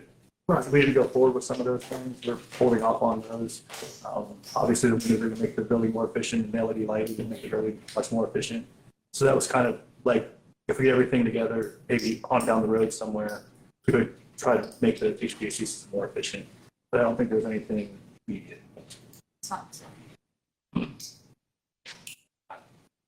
Okay, I have a question from planning commission standpoint. You would have to approve anything that they did as far as blocking windows. Exactly, that's my We point. need a rendering just to be able to show it. Yeah, to me, like, if you break it down to that, the exterior would be the roof and windows. To me, we should do it at the same time. It's exterior, and then the interior will be done the next year. That's why I split it out into three.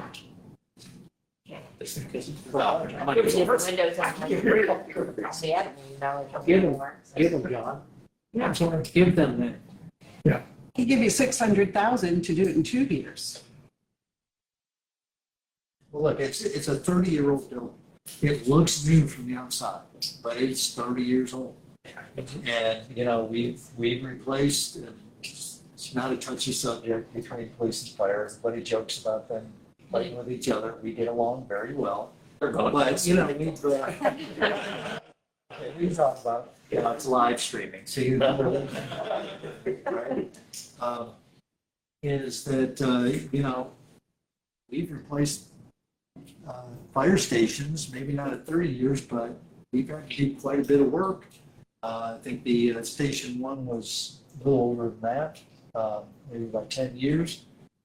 But, you know, renovating and redoing a very solid building for $5 million is a heck of a lot cheaper than trying to build a new one.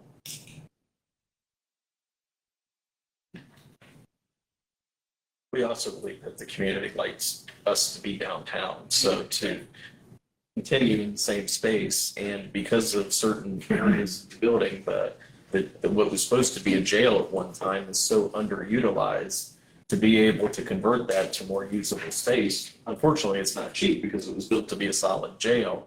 To convert that to usable space for our officers, it's going to be expensive. Is all of that reno on the one floor? It's the basement and the first floor. Okay. The second floor, you know, it's just office space. Okay. It would be touched, except for the windows.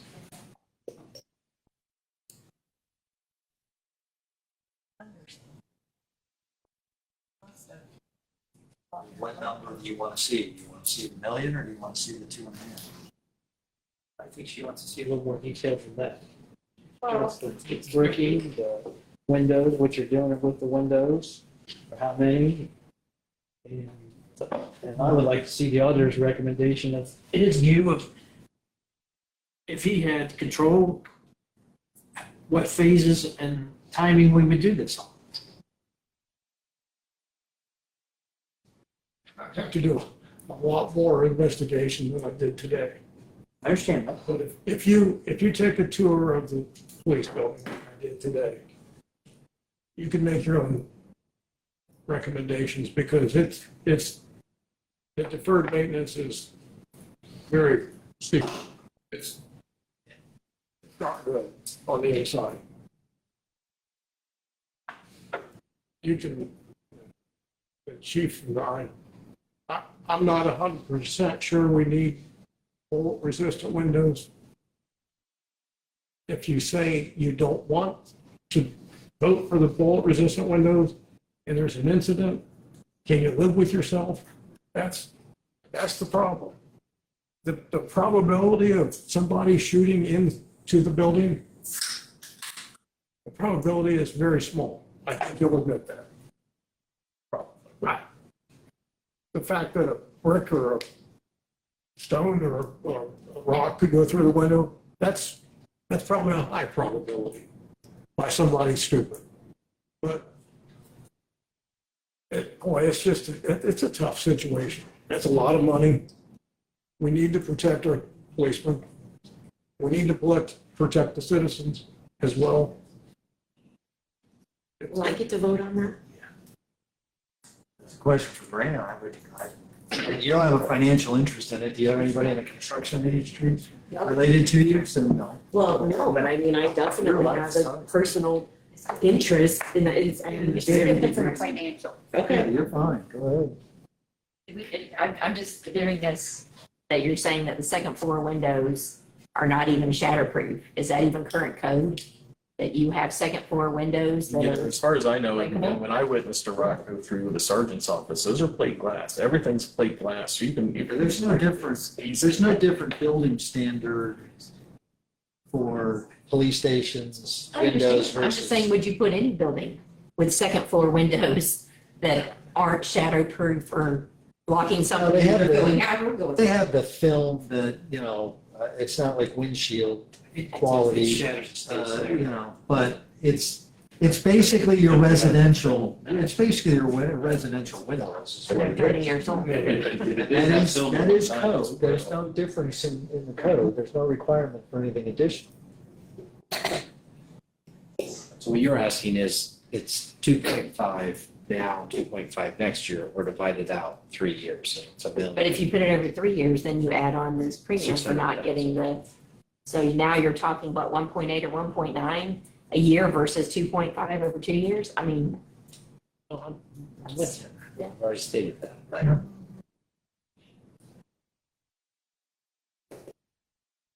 Is that, I thought you had a comment. Me? Chomping at the bit. I didn't know if you- No, I just feel my heart rate is just because obviously they are important to me. And I do have a different interest in keeping police safe than anybody else sitting at this table. And just to hear that, do we really need it?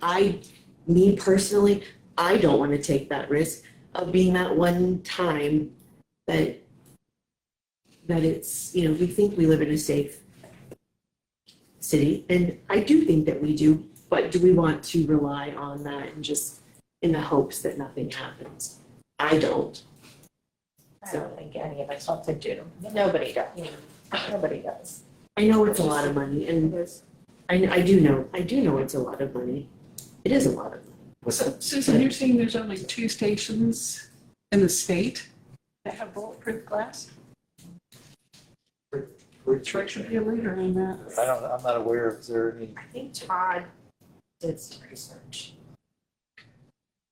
He named So now this Independence, question, Independence and Columbus, Others are Toledo. but it's, Well, Independence is close to Toledo.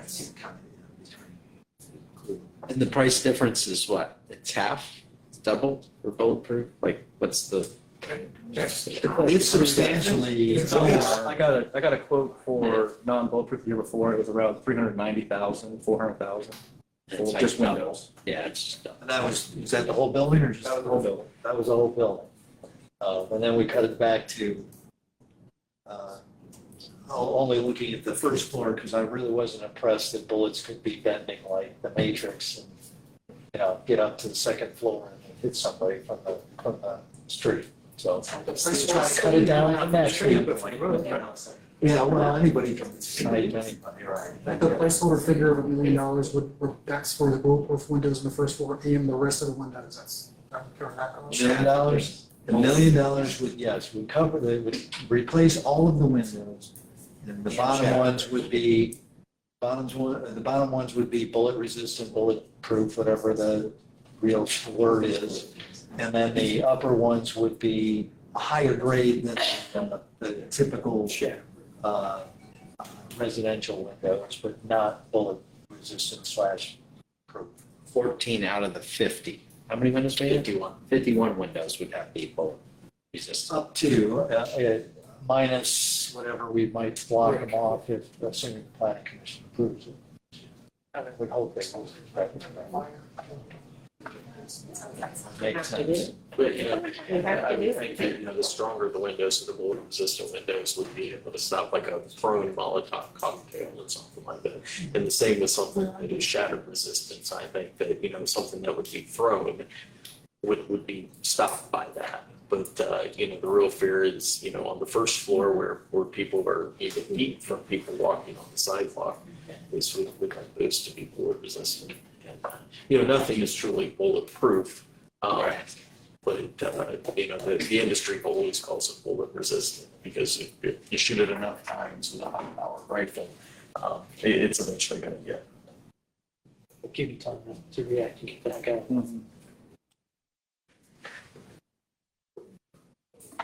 Leave it as is, or? I think we have to do it. I think, and I mean, it's Doesn't mean silly we spend to, it, but- yeah, but, well, and would we get it back if it wasn't all spent? I mean, or is it gonna be put onto the HVAC and the, you know, extra- Whatever is designed, detailed designs coming back to you anyway.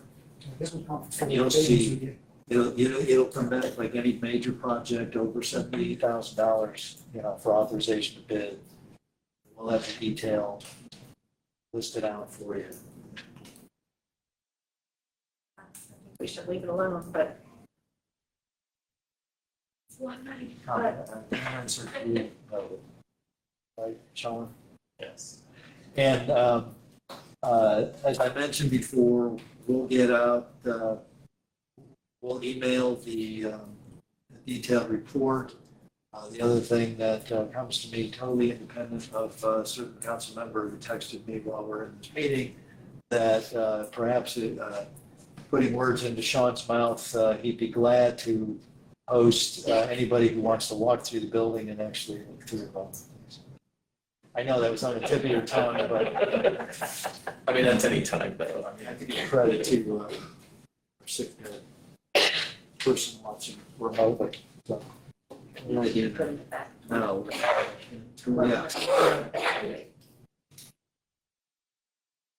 No, you said leave it at 2.5, and if we're not going to spend it, we don't spend it.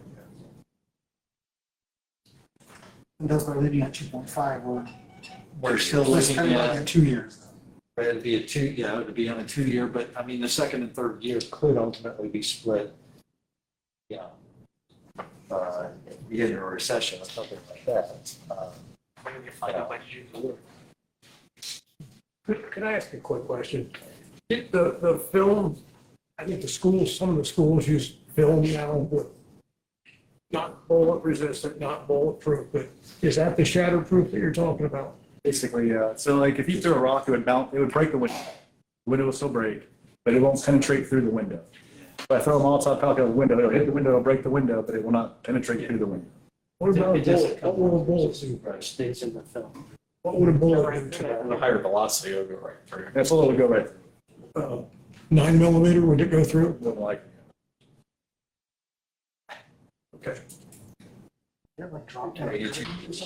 Schools before. They can hit a button. I mean, but the fear is on those positions that are right on the side. You know, his office, he's sitting at his desk, his back is to two large systems. So, I mean, and you know how tall our windows are. You know, we have staff that work, you know, right here, right there on the sidewalk. That's their office. It's really. Okay, so we have that, we'll follow up. So other projects that are in the capital improvement fund, we do have we did carry over the Low Dam project for purposes of how the project is funded. The asphalt for the rec trail on the south side of the levee that will be built into the overall design. The actual asphalt, that's our responsibility. It has always been that way. That is a separate line item, and so we separated that out. We do have, That's the 600,000. that 600,000 is the estimate. At one point, we thought it's going to be over maybe $1 million, Christie, really, really early on. It went down. Yeah. I don't know if that was the Christie factor or if that was the federal. I think before in estimates, we were including some of that embankment material underneath the rec trail, those estimates. Yeah. Hurlinger Park, we do have, that's a carryover. I mean, we didn't fund it last year, but we have noted this. You know, we are in the process of doing the design work right now. That was included in this year's budget. So of course, we'll bring that back to you with what they're proposing to do. By that time, we'll also be able to compare it with the master plan to make sure it's consistent. We will, this park board seems to want, is requesting more hands-on approach. So we'll make sure that all of that gets run through with the park superintendent presenting that to the board in advance of anything coming to you. We've got the annual paving, and I counted the list of streets, different streets. And it looks like we've got for a little less than 1.5 million, about 12, a little over 12 lane miles that we estimate we could do on 20 different streets, or 28 different I think I yeah, 28, give or take, you know, of course, depending upon how the bids come in. So that's in there again. Urban paving is a, I'm going to say $430,000 item between the square, East Staunton to the corporate limit market, to East Staunton section. From the square up to East Staunton, that whole section. And that is, Jill, what percentage is ours on those two? 80-20. 20%? Yep. Then the other one, this is a large one, and I believe it's is that still 80-20, the experiment farm? It's a little bit, we have a little bit higher burden on that one to score higher to it would be different program. We do have missing gap sidewalks for phase 17. That'll be funded in 2026. You'll be seeing the streetscape safety improvements authorization request in January to start the construction project, beginning with utility work after July 4th in 2026. Probably, depending on what the contractor, the preferred contractor comes back with. We'll work with them on the schedule to see, what ideas they have, with the hopes that maybe we be done substantially by the end of 27 with that project, either a one phase or a continuous one phase or two phases, however. Mrs. Westfall, we will have a recommendation regarding the sidewalk assessments, the concrete assessments related to that project. We will be answering your questions. We'll also just kind of chart. It took us a while to do all the research from the last time because we know there was a lot of discussion the last time 20-some years ago. And we have our historian, plus we have historical documents. So we just want to kind of compare what we're thinking, because we're not talking about 100% assessment. That's a heck of a lot of money. We know that. Some of which is still in decent shape and was recently replaced. And like we do any other section, we wouldn't assess somebody for ripping out a square of concrete that they had just replaced for some other reason and double bill them for it. That's a simple example, but what I hope to do is have a kind of a chart showing how we assessed the last time versus how, what we're recommending this time, how that compares. I think it's going to compare a lot more favorably than it did 25 years ago, whatever it was. And then also list out the other components that would be beneficial that we're not going to assess, such as, I'll give you a spoiler alert. As I mentioned, the utility work, which is a lot of water and storm sewer, no sewer. But the water utility work will be probably the first thing that's done, if not one of the first two things that's done. And when we rip out and replace all the mains there will be how many service lines? I want to say, is it 20, 30, 40, 20?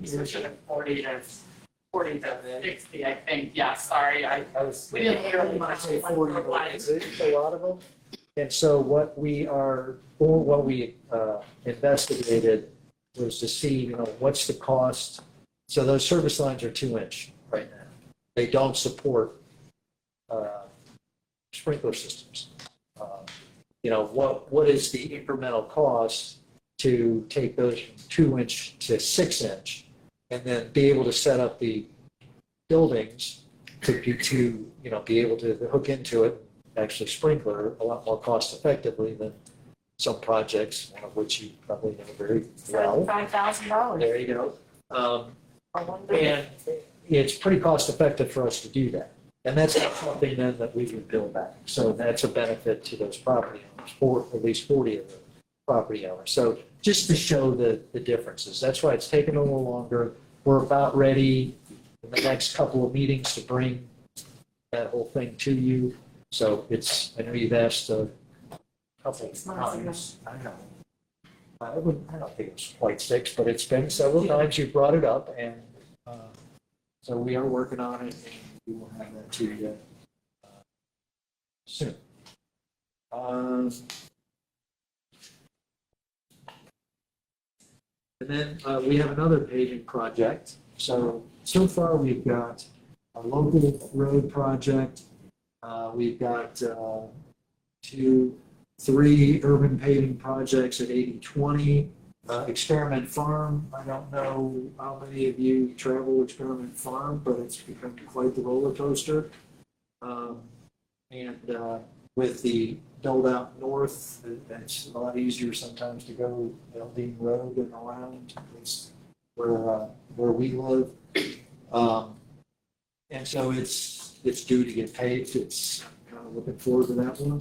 And then we do have STP is an MVRPC federal program that we're getting money for. That's the Experiment Farm program that I'm talking about. But the other one that is $180,000 is the West Main between the on-ramps and the Experiment Farm prior to the roundabout area. Speaking of the roundabout, that is programmed in for, I believe, 28? Fiscal year 29, as early as July 28, but we can push it back. We anticipate that at least most of it should be able to be funded out of the TIF fund. We do not have a final report yet from the analysis that was done. That will have to go to ODOT, as I've mentioned before. A timeline. We have a timeline when it should be going to ODOT, which is in the next month or so. And then ODOT has to look at it. There's public comment time. And so it's on track for the 2029 fiscal year. But anticipated you might ask that. We do need to repave that one section south of that intersection in next year. We'll program to do that through ODOT. Any other questions about capital improvement? We'll go a little quicker now. Not that you're not all aware of it. The OPWC, we will have the design work of phase 1 and 2 for West Market Street, as well as construction all next year. It's just kind of got bunched together. Then we'll get reimbursed maximum amounts from OPWC. There are several You'll see the breakdown of each of the funds that will be hit from this project. We hope that even though it is a large estimated amount, that by doing it all together, we'll get a much more competitive bid out of it. It's just that with the timing of the reimbursement, as opposed to construction, as with most of our projects, we have to encumber all of the money up front when we receive reimbursement after the fact. I mentioned the TIF fund. We've got requested, recommended the $600,000 to do the final design work, which is contingent upon which direction we want to go. Not by a compass, but whether we want a standard intersection versus the technology fund. The only thing I'll note here is this is where we usually do our equipment. We're having to do more and more. Just as technology needs increase, servers and the like, computers and other devices. But also the thing to mention is that the technology fund is where we redirected and we redirect some of the cable franchise fees, or formerly known as the cable franchise fee. Those have been trending downward. A lot more streaming, a lot more cable service. So future years, that means it falls to the general fund for the other funds more on. Is this where website maintenance? Actually, website maintenance. Right over that one, yeah, it's in there. And the app is in there, so it's good. All right, so we're done? Yes, it is. Thank you for bringing that up. Mr. Seaver was here, I'm sure that he would find that up right away. I just glossed over it. Didn't do that. Robinson Reserve is maintaining Robinson Reserve. They do have an endowment fund. There is a committee that meets and makes recommendations on spending those funds. Their endowment sits at the Troy Foundation, so there's a committee that makes the recommendations. Susan, I think you were on the committee for a couple of years. And this is consistent with the 5-year plan that we've had in place. We do have some future year projects that we've programmed in, talked to the committee about. Those are related to the possibility of a shared restroom that would also accommodate any kind of ball field complex there in Duke Park. Not sure how that would work and what kind of connections we'd make, but certainly we want to keep that in mind as we move forward. So that's that one. Cemetery trust is just if there are trust funds that are put in place to maintain specific grave sites. Cemetery endowment is where a portion of the fees go and have gone for many decades. We use those to pay for the capital-like improvements. We are pretty much up to date on pouring foundations. Now, there was a little hiccup there for a while, either last year or 2 years ago. Seth's done a really good job. I almost called him Cody, but Seth has done a really good job keeping up with that. You'll see a couple of projects related to the upgrades that the bids came out substantially higher than what the architect anticipated. So we broke that down into 2 years. Most of the chapel is being renovated this year or is encumbered this year. We will be refinishing the pews. We had looked at different options for tables, chairs, or new pews. And even though this is seems like a high cost, it's the most cost-effective way to address it. And then the renovation of the office area, they value engineered that, cut some things out to make it a little bit more cost-effective. And we want to rebid that in in 2026. Other than that, it's a new replacement golf cart, but that's about it.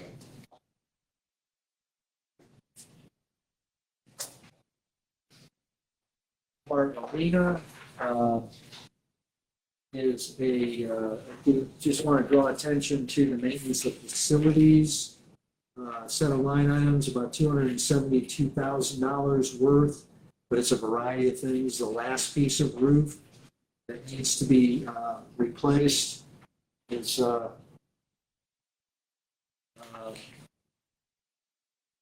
in the 2026 budget.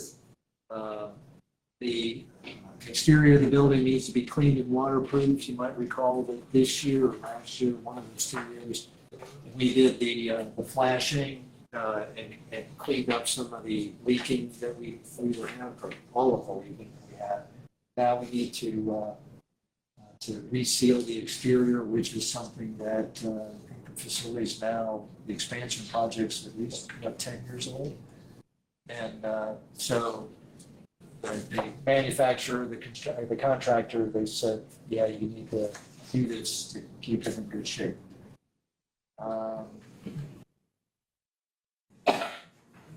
The Hobart Arena, we all have key fobs to get into our buildings. Instead of master keys, they still have master keys over there. I think they're the last facility that has that. And they've got quite a few locks, quite a few doors. So it's $45,000, but they really need to be on the same locking system as everybody else. This is that second set of cameras that needs to be replaced. The pool, we talked about the $1.7 million for the repairs and maintenance. Other than that, just 2 items of note is the lightning detector. They used to have technology where we could have linked an add-on to the lightning detection that would do the work. They don't make that. I don't know if it was a reliability issue or not, but we do need a lightning detector out of the pool, and so we have to buy a standalone one, which is a little bit higher than it was originally anticipated. This is the third area that we need to replace. Okay.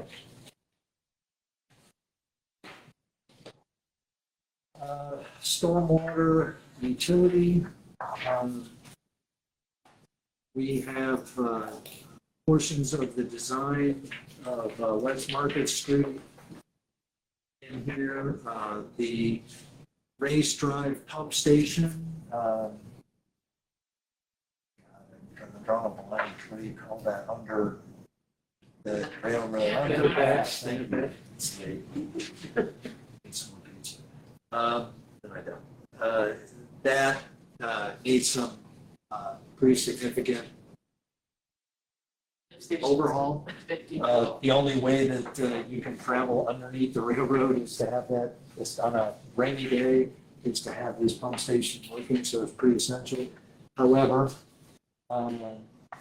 if you look below the line in 2027, replacing that pump station, even if it's just primarily the guts, everything but maybe the shell, I don't know, is quite a big cost.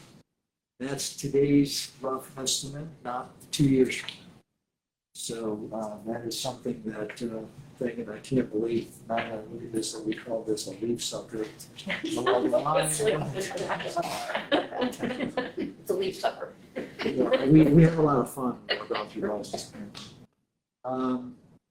And, you know, the stormwater utility, every project that we do it typically has a significant amount of stormwater work associated with it, which is why you see a lot of storm sewer line, the 5623, $1.8 million worth, just right there to support other projects. This is the first one. I mentioned the jetpack. It's not going to have a plow. We do need to replace the jetpack. That is about a $600,000 machine. It's been a workhorse. And I put them off as long as I could, and now they brought me into it, but we do split that out over 3 funds, because all 3 of our utility funds use. Water administration, the only thing I'll point out here, because highlighted at the end of the meeting, is our current allocation, our current budget for the TDC is overall $140,000.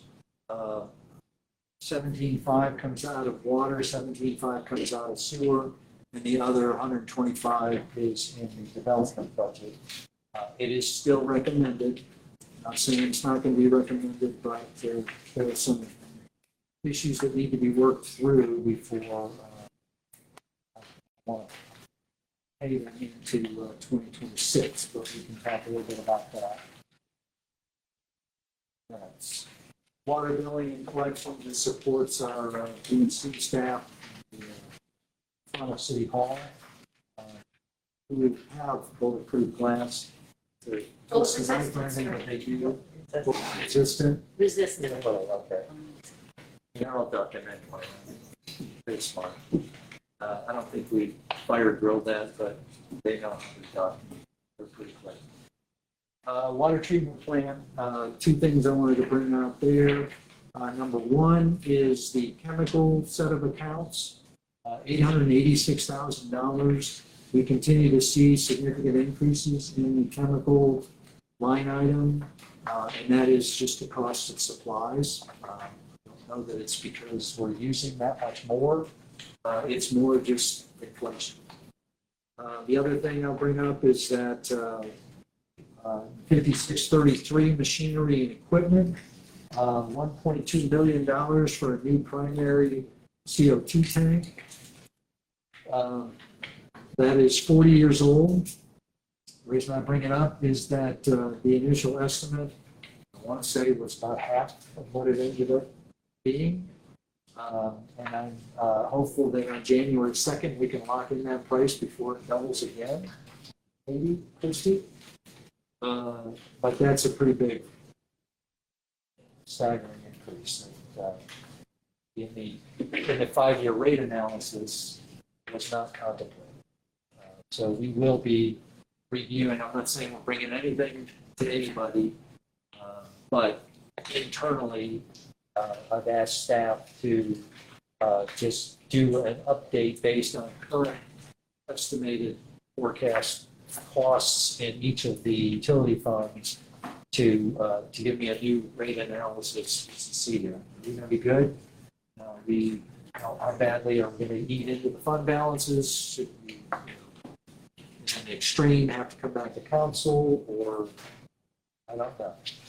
I'm hopeful that we don't have to do anything. I don't want to talk doom and gloom. We just don't know yet, but we are going to look into it. Water distribution. We have a portion that is associated with the downtown streetscapes. As I mentioned earlier, that includes upgrading 2-inch service lines to 6-inch service lines. I do want to point out below the line, future priorities under water lines. The water and the sewer needs to be run at Duke Park, among other places, but at Duke Park to support any kind of future concession/restroom area we might put in. We'd anticipate that to be a 2027 project. Moving on to sewer.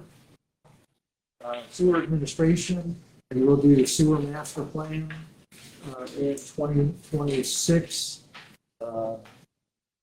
First quarter of 2026, we should have our final water master plan to give to council. We do have the other portion, one small portion of the TDC in this budget as well out of the sewer fund. Sewer billing collection is the same as water billing collection, 50-50 split. Sewer treatment plant, Just want to note the machinery and equipment.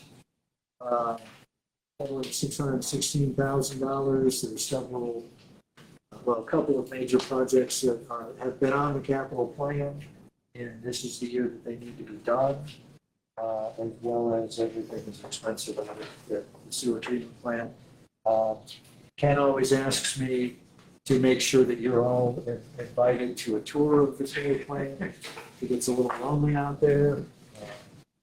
I do make the new, I encourage the new administrative staff to go through it to see how the process works. Sewer maintenance fund, really nothing of note to bring out other than in 2027. Just a heads up that we have the sewer line extension estimate for Duke Park.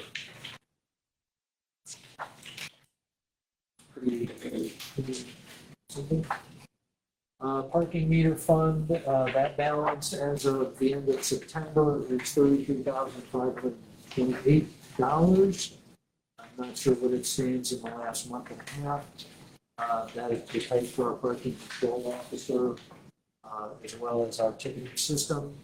The revenues are down, and they continue to be down only because we don't have nearly as many time parking spaces. We do, I would dare say that probably most or many of the tickets that are written are still for the trucks that are too long and sticking out. Getting a head shake from the chief, but he's obviously out of touch because With the road diet and with the. I know that helped. And it's not as many of those tickets. These are overall are down anyway, but we still do have some delays that show up. We've had to admonish our own staff from time to time to make sure that they're not very good at it. Miami Shores, yes, they are almost ready to announce a new director of golf. A couple of things to note. There have been some concern about the consistency of the restrooms, so we have put money in there for cleaning services. They also do need to replace a fairly large, expensive fairway mower. And that was put on the plan several years ago, so now it's just time to do it. That's $85,000. We'll replace another 5 golf carts, either trade those in or sell them on boat deals. Below the line, in 2027, we're anticipating the baseball fields are a high priority. We got to replace that irrigation system. Push it back. 2027 is really the first year that we can reasonably do it, just based on timing and work into the master plan. So it needs to be one of those priorities that's thought out and get $2.5 million. Other than that, enterprise zones, Tim, we have four agreements. 4, correct. And one of them got knocked off last. Operations was terminated. That program's not really used as much as it was before. CRA's pretty popular now, and we can do those administratively, so they're a lot more streamlined and more effective themselves. The other thing that, so this is the budget. I think I didn't hear any changes to the 2026. We got some direction on what to look at, and what to analyze a lot more. But as far as the numbers go, I don't know, does anybody want to change any of these recommendations for 2026? I want to see what the plans. The park master plan won't be ready for the December approval of the 2026 budget. That will have to be a reappropriation during the year. And we just know that going in because of the timing and the fact that we're only going to have the first meeting in December 3rd. But that's why I wanted to point out that we've got the $1 million for the design work that is in this budget, because that's going to be the first step anyway. You know, if there are other things that we know we can do in 2026, if there's playground equipment or if there's other stuff that, the priority, for example, we can include that in our reappropriation. But really want to look at it holistic first. So we are recommending that we do, that the committee make a recommendation to the council that you give me authorization to fund for Main Street in the rec at the level that they've been at. We have the $140,000 is still recommended for the TDC, mentioned that. 125 in the development department, general fund, and then 17.5 in each of the water and sewer funds. The reason is that there's been some discussion about and some chatter about possibly separating the TDC from the chamber. That is not the arrangement we've always had. That's not the partnership that's worked for us. There's not a clear reason why they want to do that. Without getting into too many detailed numbers, probably that are confidential, I don't know.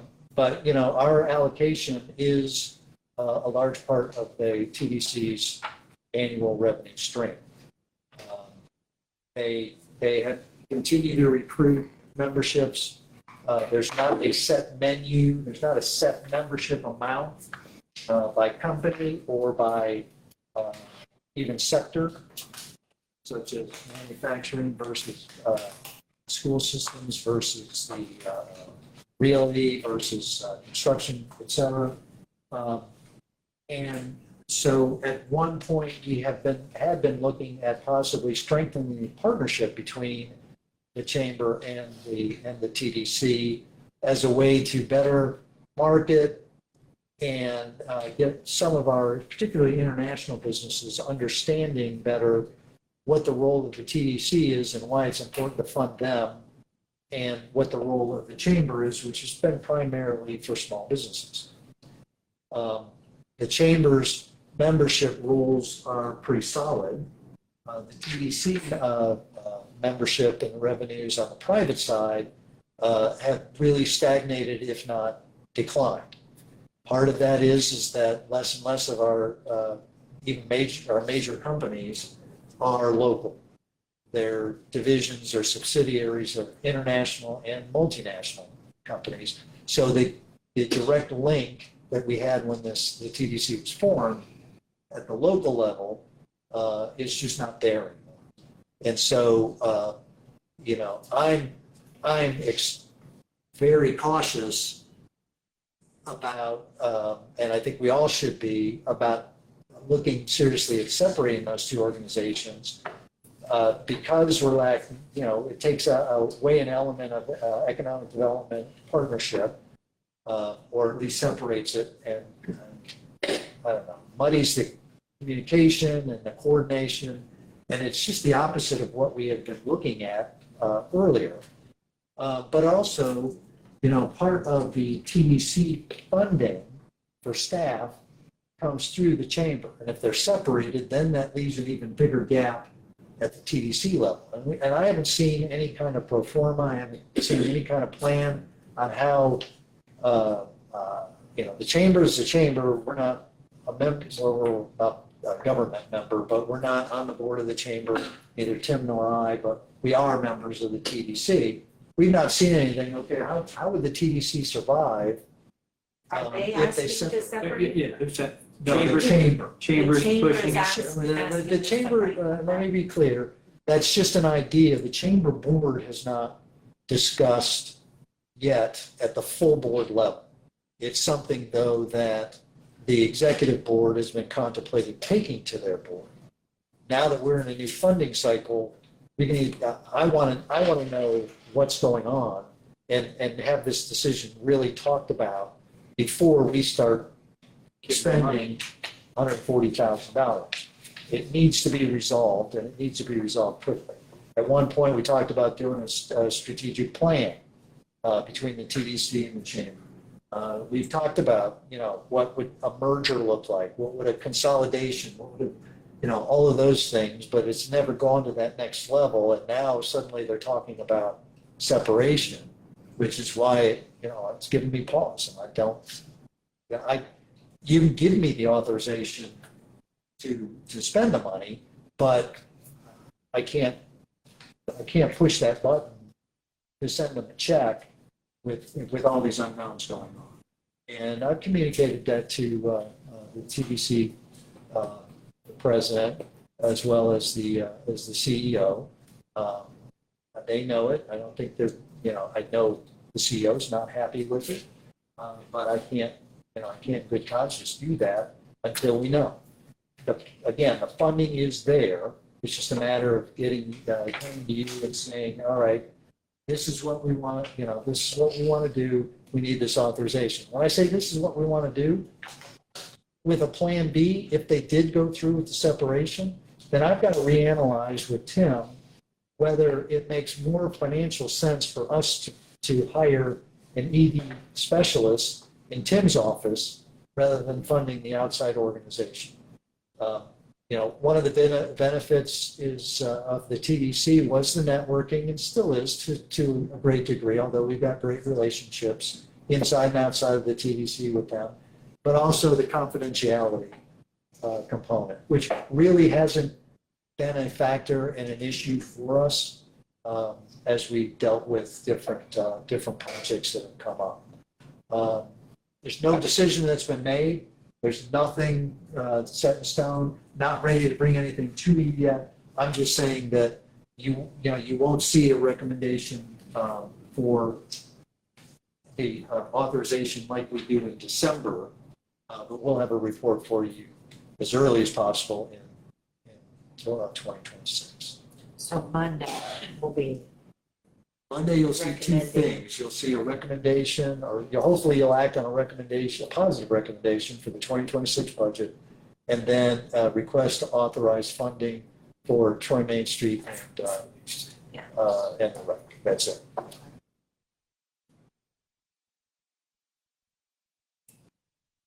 Any other questions, concerns? Just confirming, when you say Monday, are you talking next Monday or December 1st? 24th. 24th, okay. That's this coming Monday for committee. That will be the official finance committee that wasn't able to meet. Let's put that on the. Anybody else? Adjourned. Thank you.